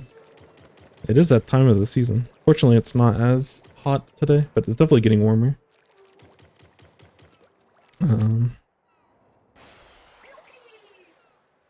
Also, I mentioned when we're trying to push out, we can potentially look to push out right side and just, you know... Yeah, welcome into Sunny. Douglas. Hello, hello. Welcome in, my friend. Hopefully you're doing well. Hopefully you're beating the heat. And not struggling. You know, but we can help with snipe over here. We can also help with spinner when it's up from over here. We can get some paint over here. We can get paint in this area. We can potentially look for shots. We have to be careful. People underneath us can push us potentially. But, you know, we're able to start contesting mid from this farther angle over here. Without having to drop. We can drop if there's an opportunity, but just to give us more angles, this is another option. And the more you play, the more you experiment, the better these things will feel. But if we start up here and we want to rotate back over to here, like, you know, we certainly can do that. One thing I did want to mention, it's not the most relevant jump in this scenario, but, you know, you're able to jump from over here to get up to mid very fast as well. So if your end goal is to get up here, you can still traverse from this right side and transition to get back up to here and get back up to your spinner very easily. And, you know, as a longer range weapon that doesn't have quite as much movement as the short range shooters, it's very scary to just try to like, you know, oh, I'm just going to drop, or I'm just going to push out this way, or I'm just going to go this way. Like, it can be very scary to fight for these areas, and I'm just trying to show you some ideas over there, on the farther side of the grate, all the way back here, on scaffold, which is not the best spot, but there are options where you can catch people off guard. It's really important to keep an eye on these things and being comfortable with the map, so that you're able to transition between one point and the other point. Right now we're just doing reviews, so there's nothing for us to join into, unfortunately. If you would like to get a replay reviewed, you are more than welcome to at any point to join the Discord. There is a replay channel for you to be able to go in and submit your replay code. It can be ideally not Turf War, but if you want to do Anarchy Series, Anarchy Open, X Rank, private battle, if you're in like a scrim or a tournament, whatever it is that you're playing, I would love to give some feedback and to help give you some pointers to get you going, to look to improve and look to get better, and hopefully I can learn a thing or two along the way. But yeah, hopefully that helps a little bit when it comes to like forming ideas with this whole scenario, because it's tough.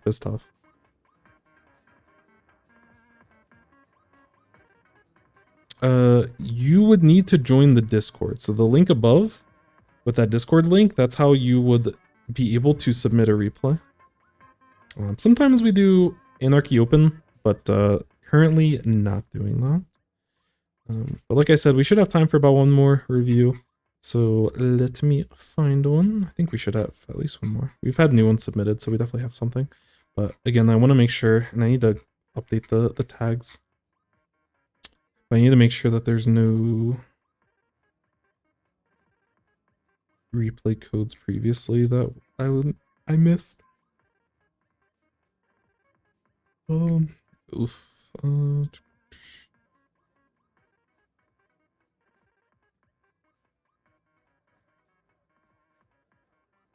This one is reviewed. And then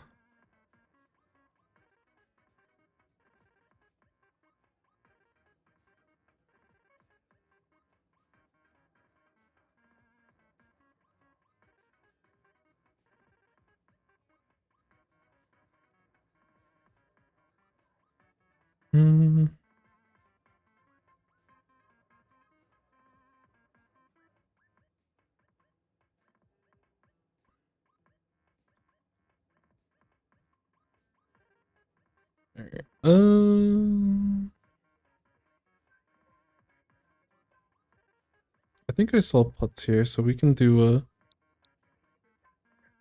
probably only do one of the reviews. Is there a preferred one? I don't know if you're still here or not.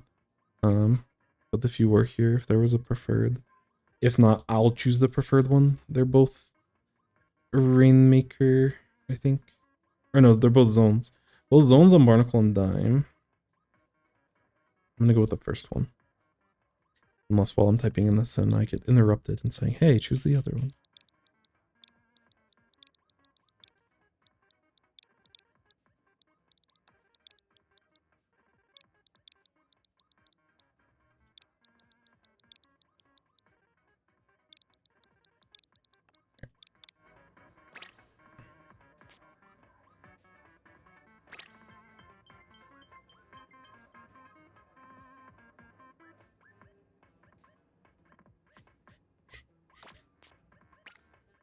Alright. Oh, oops. I need to update the stuff in here. So fairly quick. Okay. If it's a quick one, then maybe we can get through both. Old Aero. I believe this is X rank. X rank. Alrighty. I'm confused. Are you having issues getting your replay submitted? Closing out games? I see.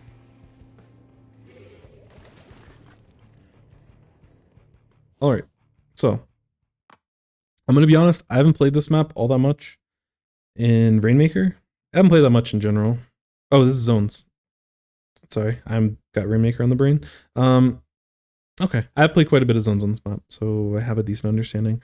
Both teams have chargers. Leader is very, very annoying. This is definitely a leader map, so we need to be very careful about that. But we have a charger of our own, which are good. Literally back to back. I don't know if that's a good thing or bad. We shall see. Both teams have rapid with jet. These rapid players, it takes a little bit to get their inkjet because they like nerf the paint and it takes a while. Blasters have a hard time painting for their specials, but inkjet's very good on this map as well. So that's another option. VDS, actually on this map, there's a lot of long lanes that they can potentially look for opportunities to do stuff. And then us as the gold arrow spray, there's also shorter angles that we're able to push up with. But it can be difficult to do, especially when they have a leader sitting somewhere on their side of the map, watching certain areas. So we have to be very careful about our movement. Kuro played this a lot. They were playing Zap, so it's a little bit of a different playstyle than Aerospray. But when they painted as a shooter on this map, they basically on defense, this is like all they sat on. They just rotated between these areas. Sometimes they went this way, sometimes they went this way. You know, obviously if there's an opportunity to push up, they would look to push up, but they would play very defensively until their team had control or until they got cooler and they were ready to make a push. I don't know what to do. Okay, so in the Discord channel, there is a replay channel and there is a new post button in the replay channel. And if you create a new post, under the post guidelines, there's a template. There's also a replay template channel that shows a template that you can copy and paste, and you can kind of fill in the information with that. But yeah, if you look at the other post, you can kind of just see what they've posted and use the template from there. But yeah, if you just create a new post in there and you have a replay code, that's basically enough. I prefer the template because it just makes my life a little bit easier. But if I have any questions or if I need information, I can talk to you via Discord and we can get it figured out. But if you can find the new post, if you can't in the replay channel, if you don't know where to create a new post, just let me know. I can talk you through it. But yeah, with Golden Arrow Spray, I think we can play a little bit more. I think we'll probably look to be a little bit more aggressive. We just have to be careful about how we push, because like pushing through this lane is going to be very scary. Like if they have someone up here, there isn't enough cover for us to be able to get around. But if we're able to get into this type of position and we can get up against like this kind of wall, like we can look for flanks toward mid pretty well. But there's definitely some cover on this map. We just have to be a little bit careful about how we push. And ideally we're playing between like Rainmate or E-Leader shots. But they have a lot of like mid-range that can make our life kind of miserable. So we want to approach them from as close of a distance as possible. Which is going to be a bit of a tough task on this map, I cannot lie. But we will be able to get a lot of Booyah Bombs and other specials to be able to help push. Gosh, I'm guessing they got picked by the leader.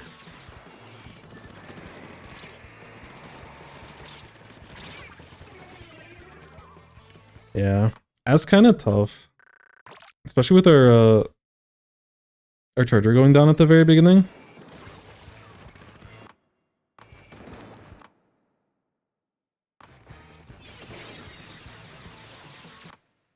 I don't love that we're Booyah bombing out in the middle here, but I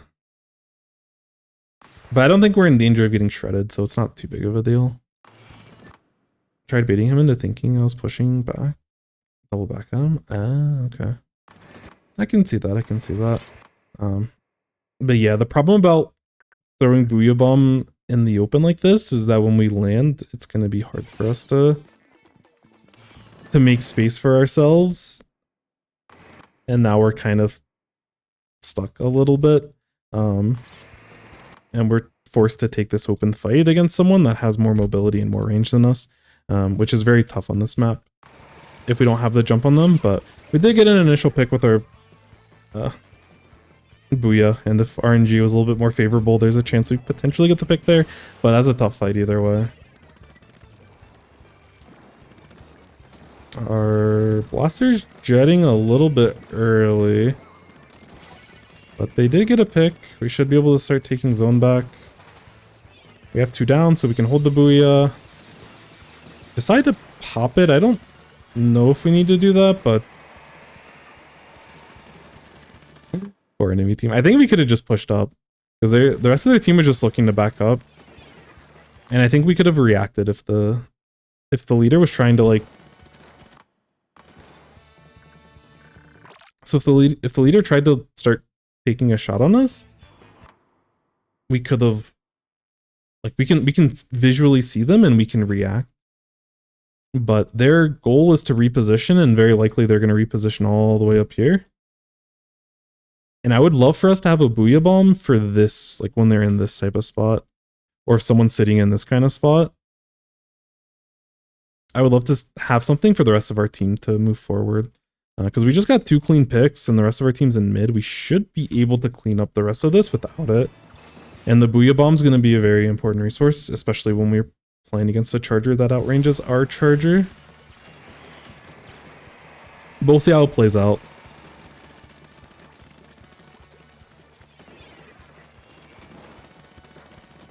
So staying out of range of leader, which is good. We need to find ourselves in the short range angle, but one thing I want to mention that y'all are doing a good job of is like this entire, y'all could be a little bit farther up on this wall potentially, because like this cover that's all like this wall is really good against this. So we can be a little bit farther forward, and if people start pushing to take this type of ramp, we have opportunities to be able to catch them potentially. But again, you know, something like a rapid blaster doesn't want to be that close.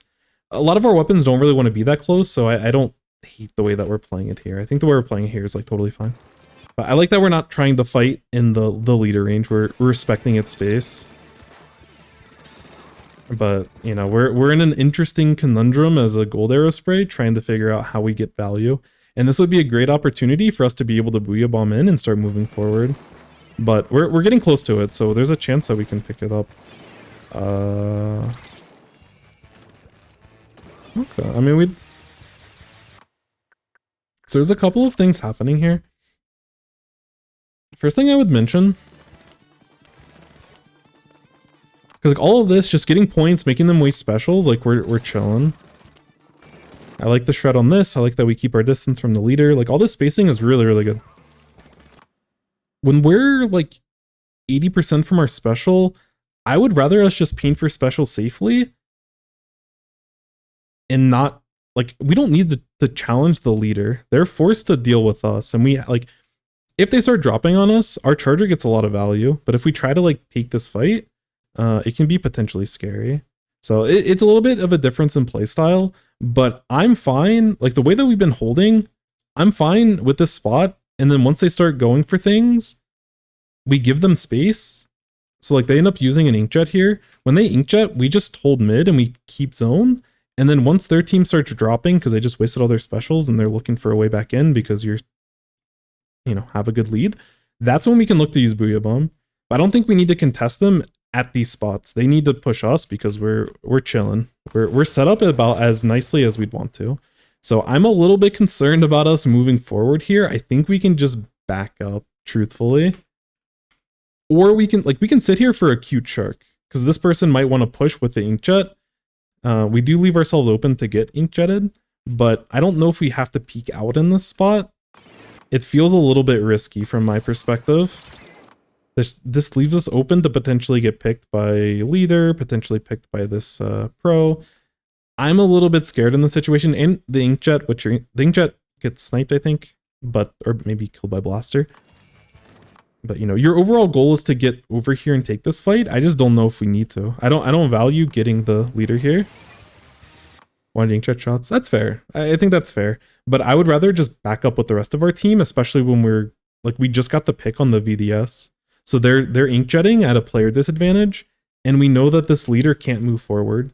So this leader is cut off from fighting us in mid and dealing with zone. So it's just inkjet. And I think we can fan out in mid and survive versus like taking the fight to them. But we're able to navigate our way out of the situation, so we're chilling. And we're able to get the pick on the overly anxious VDS trying to make their way in. But no, that makes sense. I would rather use the safe that we like, because when they have leader up here, when they inkjet from like, I don't know where, they probably inkjet from like back here. I don't know where they actually started the inkjet, but when they're inkjetting from like all the way back here, we can just sit back on our side and then we use our specials once their inkjet's over with. If you wanted to be really clever, you could actually booyah bomb the inkjet landing. Gotcha, yeah. Like you could actually punish the inkjet landing, which would be it would be a very cute play, but it would actually be pretty solid. Because y'all just need to keep your player advantage, because this E-leader is not happy up here. The E-leader is only happy when y'all start pushing. But if you don't give them an opportunity, which y'all did a really good job of not giving an opportunity, then E-leader just gets no value up here. Especially when you're getting picks on other parts of the map. But are y'all able to hold? No. Yeah. This is the other scary thing in your importance. Like once we get the leader out of position, I'd probably move to a more central location. I'm okay being on their side. Shoot. But instead of being up here, because again, with 15 seconds left, they get no value up here, so I don't think we need to defend this area. If this was like 75 instead of 15, I'm a little bit more okay with this type of play. But we're getting close to the end game, and I think it's probably okay for us to get a little bit closer. But, you know, holding this position is really solid. But I don't trust solo queue teammates on a lot of things. I would not trust them to paint the zone in this kind of scenario. And we know the enemy team has, like, we should still be able to hold. I question some of I question some of this, but in the other game, oh, okay. But I'm a little bit concerned in this spot that we need to be able to assist the rest of our team, but we should still be able to hold map control, I hope. Probably gonna get oh, we didn't get shredded. Nice pick. I probably would have aimed for the inkjet landing, but we found ours. But now the enemy team is able to set up, and we're having to play against an E-leader that has better range than us. So yeah, we definitely need to get special.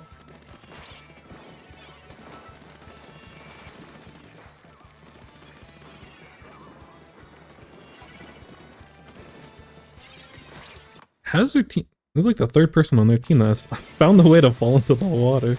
It's happened to me before, but I'm not used to seeing it so much. That's tough.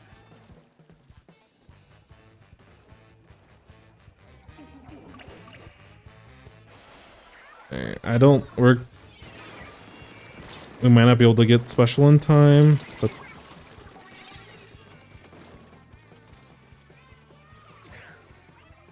yeah, this whole play is a little bit...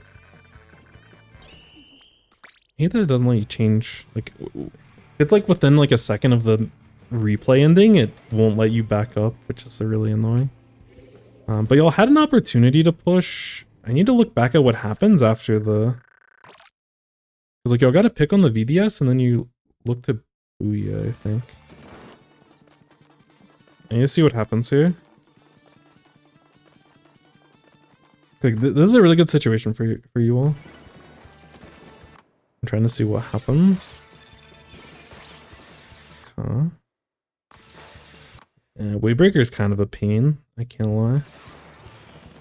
But yeah, I don't know what your VDS is doing. Your VDS should just be painting the zone. Y'all can retake zone if they're painting while you get your booyah bomb out. But what's the rest of your team doing? Rapid Blaster just YOLO'd in.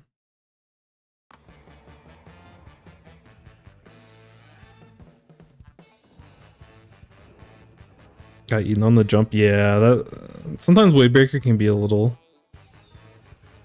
unresponsive. Yeah. That's a tough one. We'll quickly jump to the other one if you said the other one's pretty quick as well, and then we can give an overall assessment, but I would probably, like, we put ourselves in a really good spot at the beginning and our hold was really good, but I would like to see us, you know, if the leader's gonna sit all the way in their little nest area top left, and they're, you know, if your team has full control of mid and y'all are constantly getting picks, I think y'all are chilling. And I think the way they all hold is really good. But pushing in with your team is really difficult, and you could see as a gold Aero spray on why that map is not always the friendliest. Simply because you can't maneuver with, like, there's not a lot of short range areas for you to be able to get into unless you're pushing with your teammates' specials. And like, if you had tri-strikes to move forward with, it wouldn't have been as difficult for you, but there isn't a lot, and you have to deal with a lot of mid-ranged areas, or like mid-range weapons to stuff you basically anytime you tried to peek out. So I would really leverage the control that you have when you're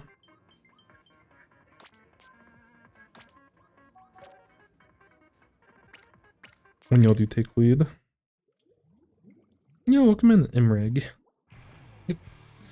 If you have any issues with the Discord or have any questions, please let me know.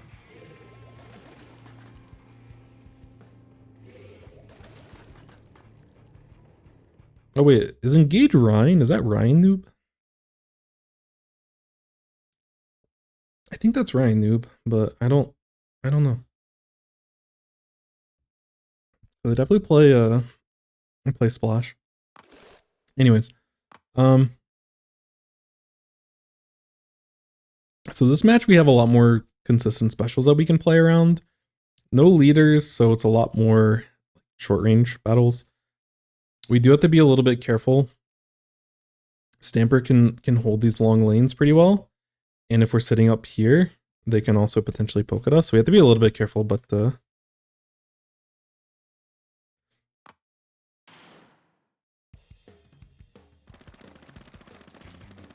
yeah, there's probably going to be a lot more moving around from both teams in this game, so we'll see how it goes. Good early special.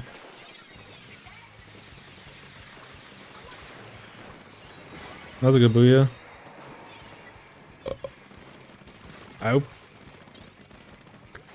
This play isn't bad, but there's still someone on our side. Okay, we got the pick.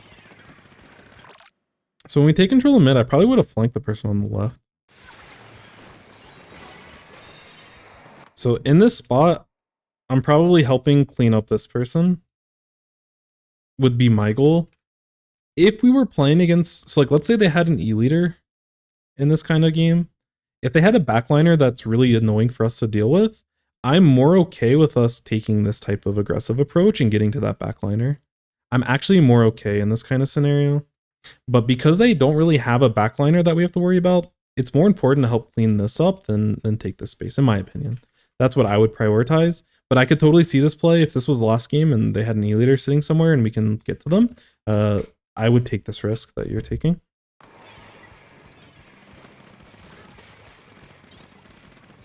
But, you know, you clear this person out, which is good. We probably also could have punished their landing if we were a little bit faster, but you know, we don't need to in this spot. We're building special. We're chilling.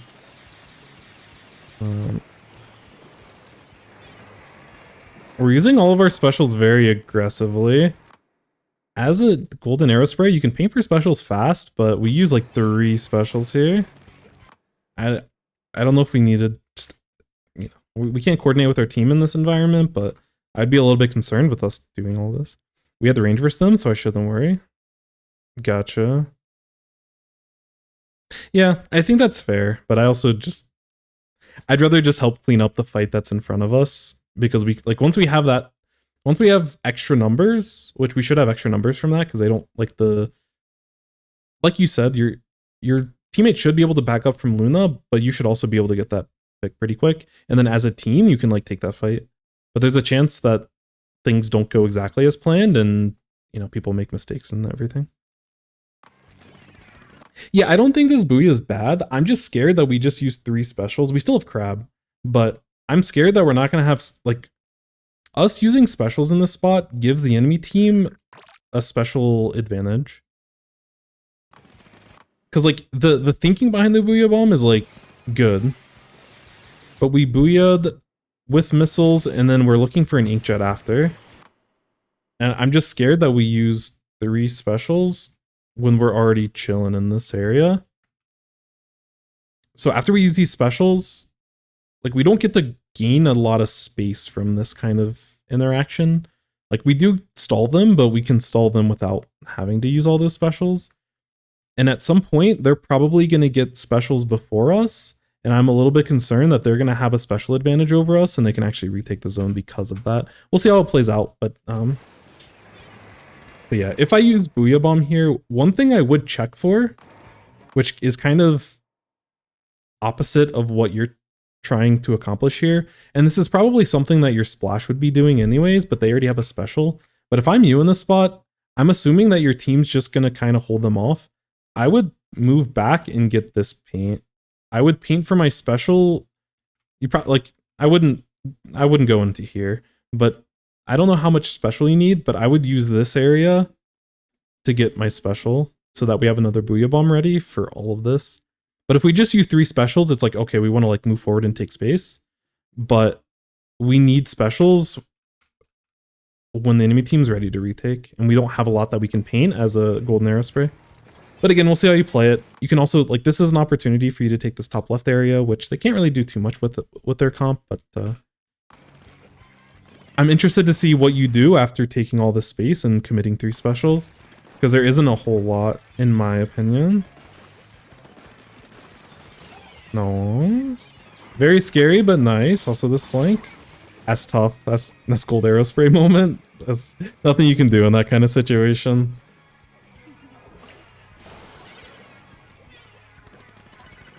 So what happens with the rest of the team while all this is happening? So we get the initial pick. Okay, so one of our teammates dies to tri-strike, and we give up the space, and then we end up trading, and now teammates have a disadvantage, and now we're popping crab without the rest of our team.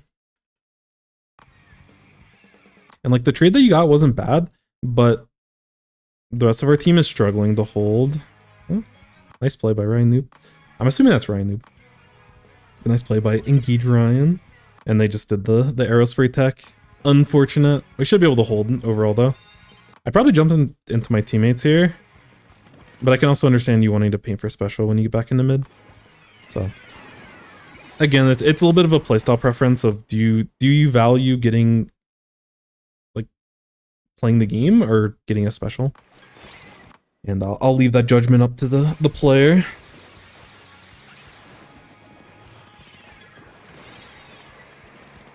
So this person's isolated. Yeah, that's a tough fight.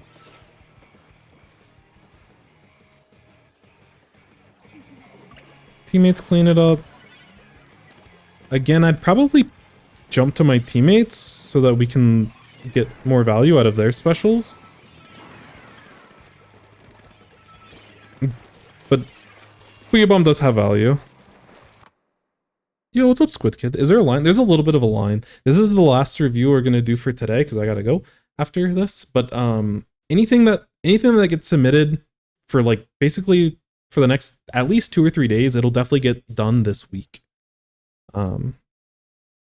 So I can't. If you submit now, there's a chance we review it tomorrow, but realistically, it'll probably be like Wednesday or Thursday. So there's a little bit of a line, but right now there's definitely some openings. So it might be like at the most like 2 or 3 day lag between when you submit to when it gets reviewed. But yeah, the order that they get submitted is the order that they get reviewed.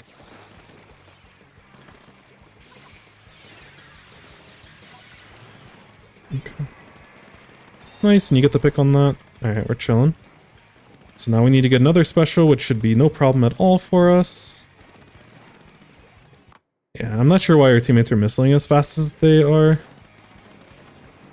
Like, it's less of a problem because like we have like all of our specials on this comp are really good. Like all of our specials are ridiculously good. So like just staggering off like one special here to just slow them down so the rest of the team can paint is totally fine. But I don't want to see us all using specials here. I'm scared of us using Crab and using Inkjet and using Booyah Bomb before they start pushing in. But again, we'll see how it goes. We have good control though. Thank you so much for the follow, Squid Kid. Much appreciated. Thank you, thank you, thank you.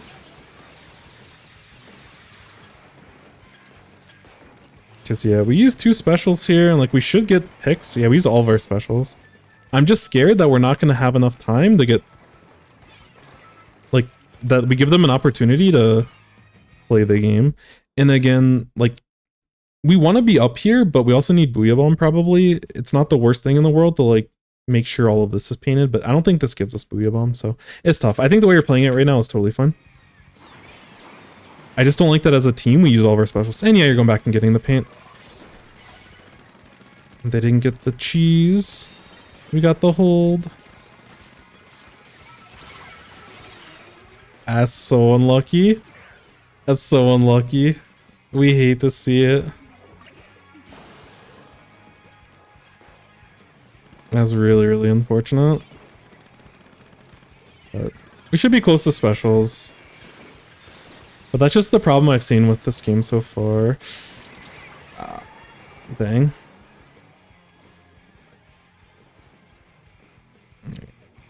We really need our Crab to get value, which they're using it a little bit early, but they do get a pick, so we're chilling. We have time, we just need to move as a team. Okay, okay. Oh, was that Blaster? That's tough. That's tough. I'm surprised that the chip damage that it does.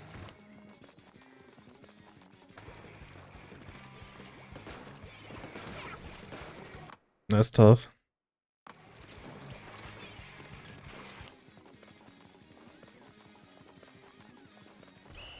Yeah.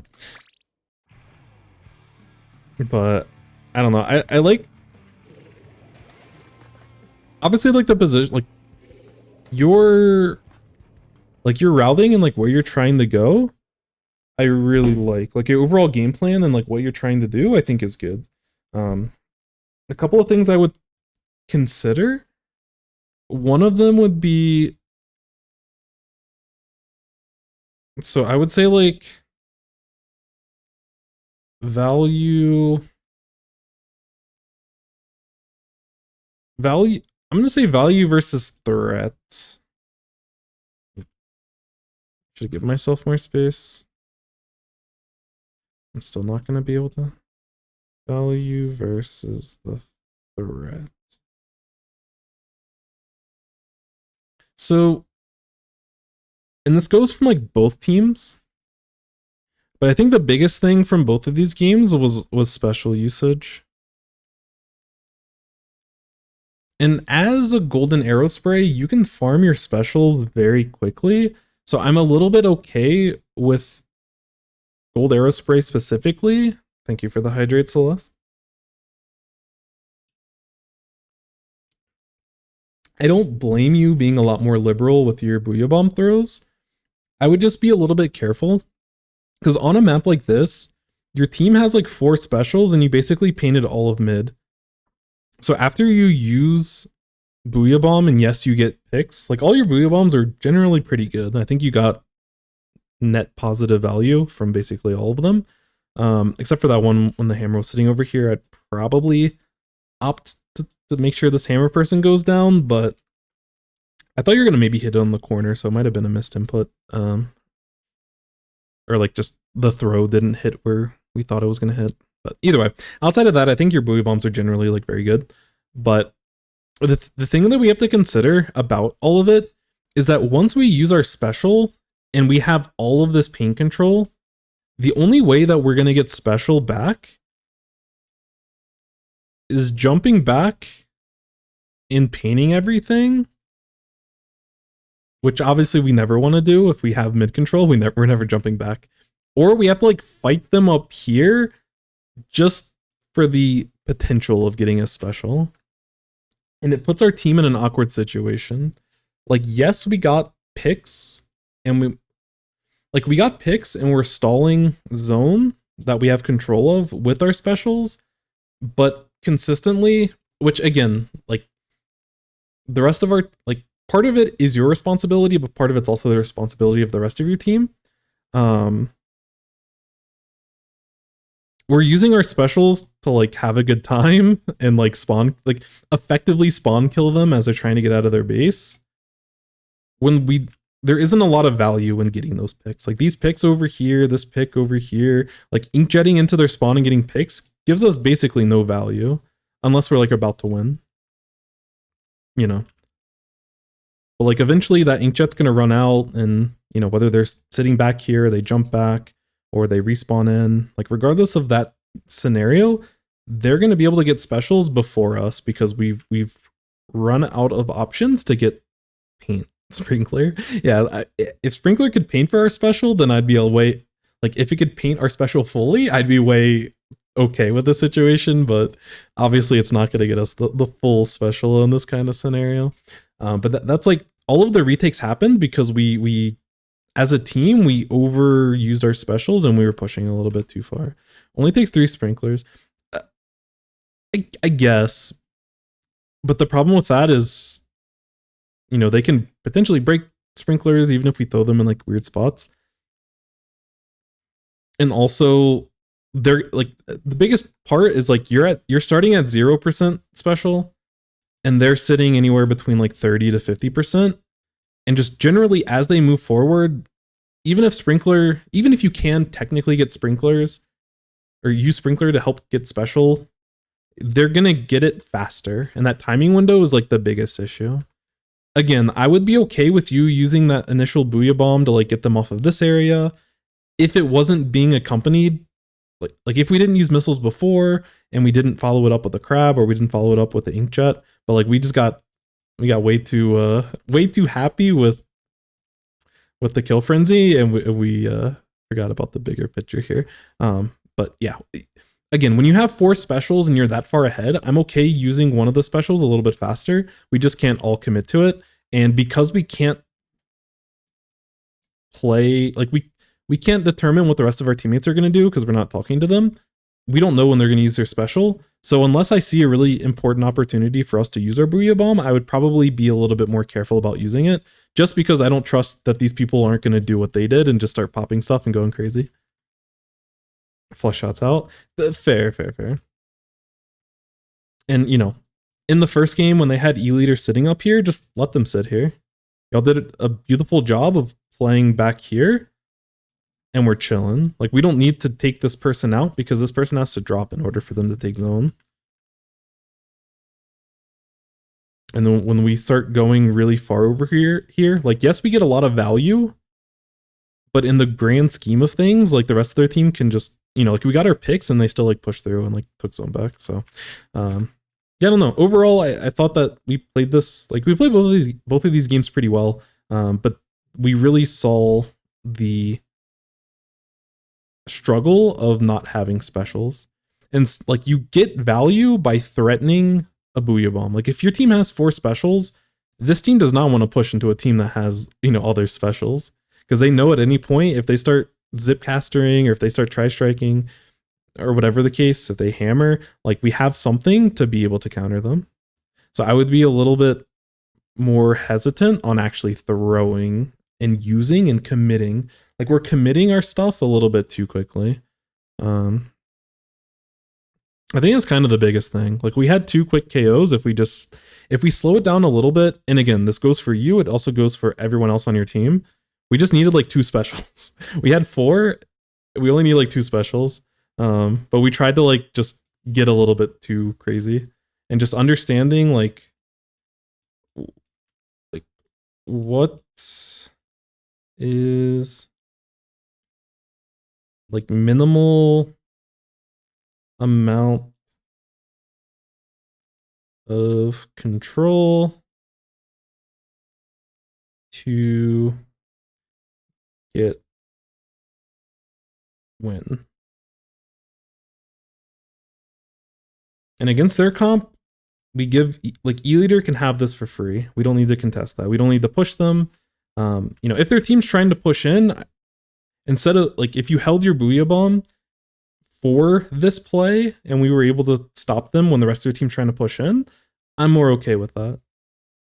But when we use it early and we don't have a Booyah once they're actually ready to push in, then, you know, then it can be scary. But yeah, when they only have like 20 seconds left and they have to start moving forward, I don't care about the E-Leader sitting up here. They're not going to get any value unless we move forward and give them value. And yes, you get a free pick on them by your like clever routing to get over to them, but you also take yourself out of the objective by doing that.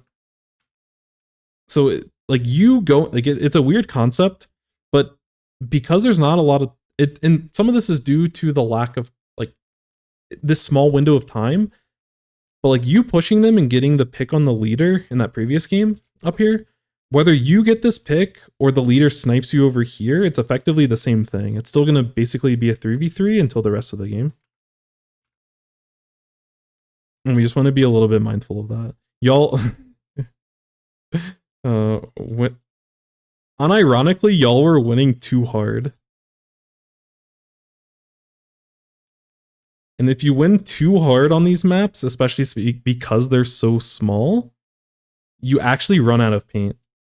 But like both of these games were a case of like your team winning too hard, which is like a weird concept that I don't think I'd ever be able to properly describe outside of like these games specifically. So the way that we do replays here, if you join the Discord itself, there is a replays channel for you to go in and submit the replay there. So in the Discord that's linked in the chat,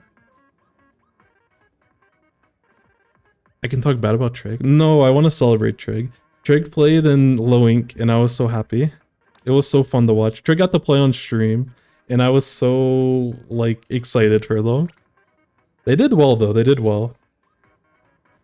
They went to a game 7 in the beta bracket like championship thing. And they like almost won. If they had like another half a second, because they did the thing where they threw the clam blitz ball into the goal and it didn't explode in time. So they ended up unfortunately not taking the set, but they played really well. Normally we blame Trig for all of our issues, but Trig is safe this week for all of the hard effort.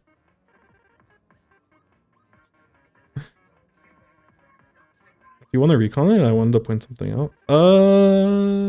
Wait, recon what? Just go into recon mode on the map? I have like another 10 minutes, so yeah, I'm down. I'm trying to follow. Alright, I'll do it.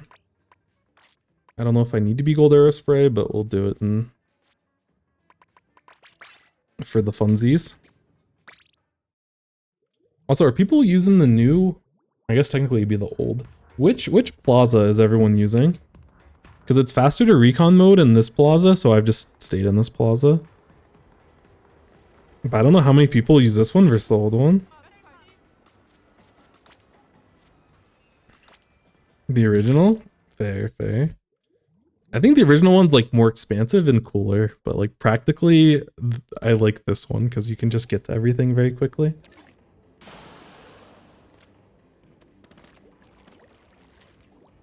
Oh, you've never seen this plaza? Oh yeah, I'm also interested to see how many people are getting the DLC. I just assumed everyone that plays Splatoon is addicted like I am, and everyone, like, there's no question of whether we get DLC or not. I have 2 Pures of special charge giving me like 5 Booyahs. 5 seconds Booyah charge. My position to the right. Are you talking about on your side or?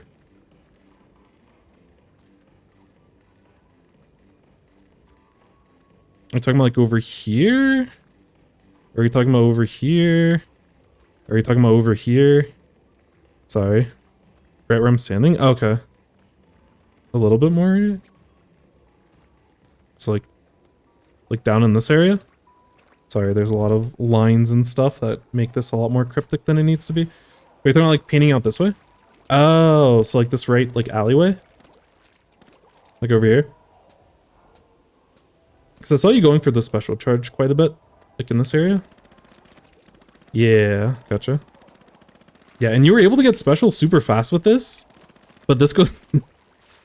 It's such a stupid phrase, but y'all were winning so hard, you couldn't even paint this. Like, there's no paint. Like, in order for you to be able to paint for special realistically, like, you can't really paint up here. It's just not feasible. It's too dangerous. So, like, realistically, and you'll watch, like, sometimes when you watch, which they're playing a more defensive style than you, but, like, when I was watching Kuro play, like, Zap and stuff, they'll, like, back up behind their zone and, like, any paint that they miss, they'll get. Because that's, like, the one thing. If you do win too hard, you might have some paint back in these areas, like, where you didn't paint before. Like, if you're winning the entire game, usually there's some paint back here. There'll definitely be paint in your spawn, but obviously you're not jumping back. If you played a missile weapon, I unironically wouldn't like if you're playing reflex here, I wouldn't hate backing up when your team has full control. Such a stupid idea, but yeah, I prioritize having specials when you're holding and the enemy team's trying to retake in a lot of situations. I can throw a sprinkler to cut off their ramp. Cut off their ramp. Wait, which ramp? What, this one? Or maybe this one. Maybe this one. Oh, ramp in the zone. Oh, this one right here. Okay, okay. Yeah, it's not too bad.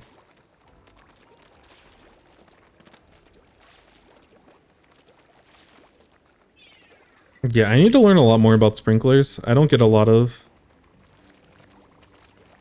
I can reach that from that ledge.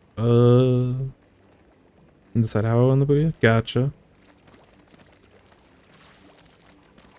Yeah, I think your playstyles makes a lot of sense when there's a lot, like when we're scrapping, yeah, you can get booyahs a lot more.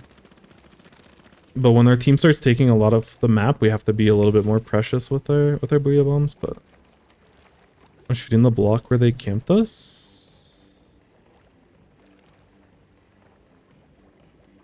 Who's early? I'm throwing it to support teammates. Yeah, I think your booyah bomb decision was very good.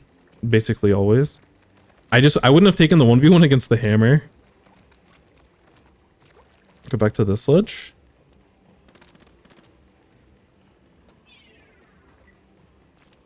Shoot. Something like this.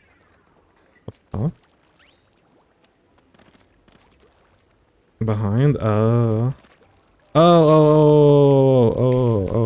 There's something like this?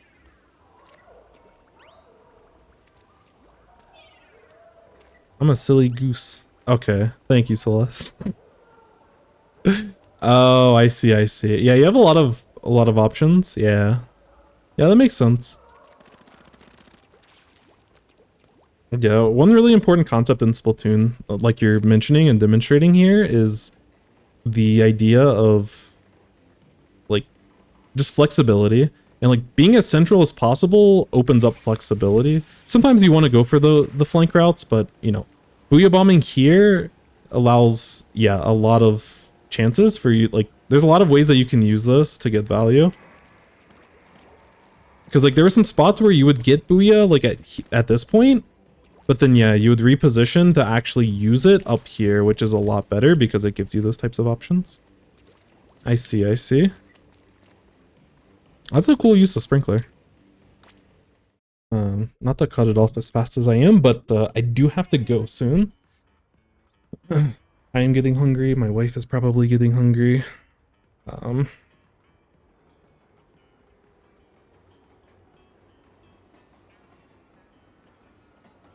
And yeah, so I'm gonna send y'all over to some wonderful, wonderful people. Surely I wouldn't send y'all to... Everyone in the Splatoon community is the greatest. Oh yeah, hides my path. Oh yeah, true. You can push up with it after.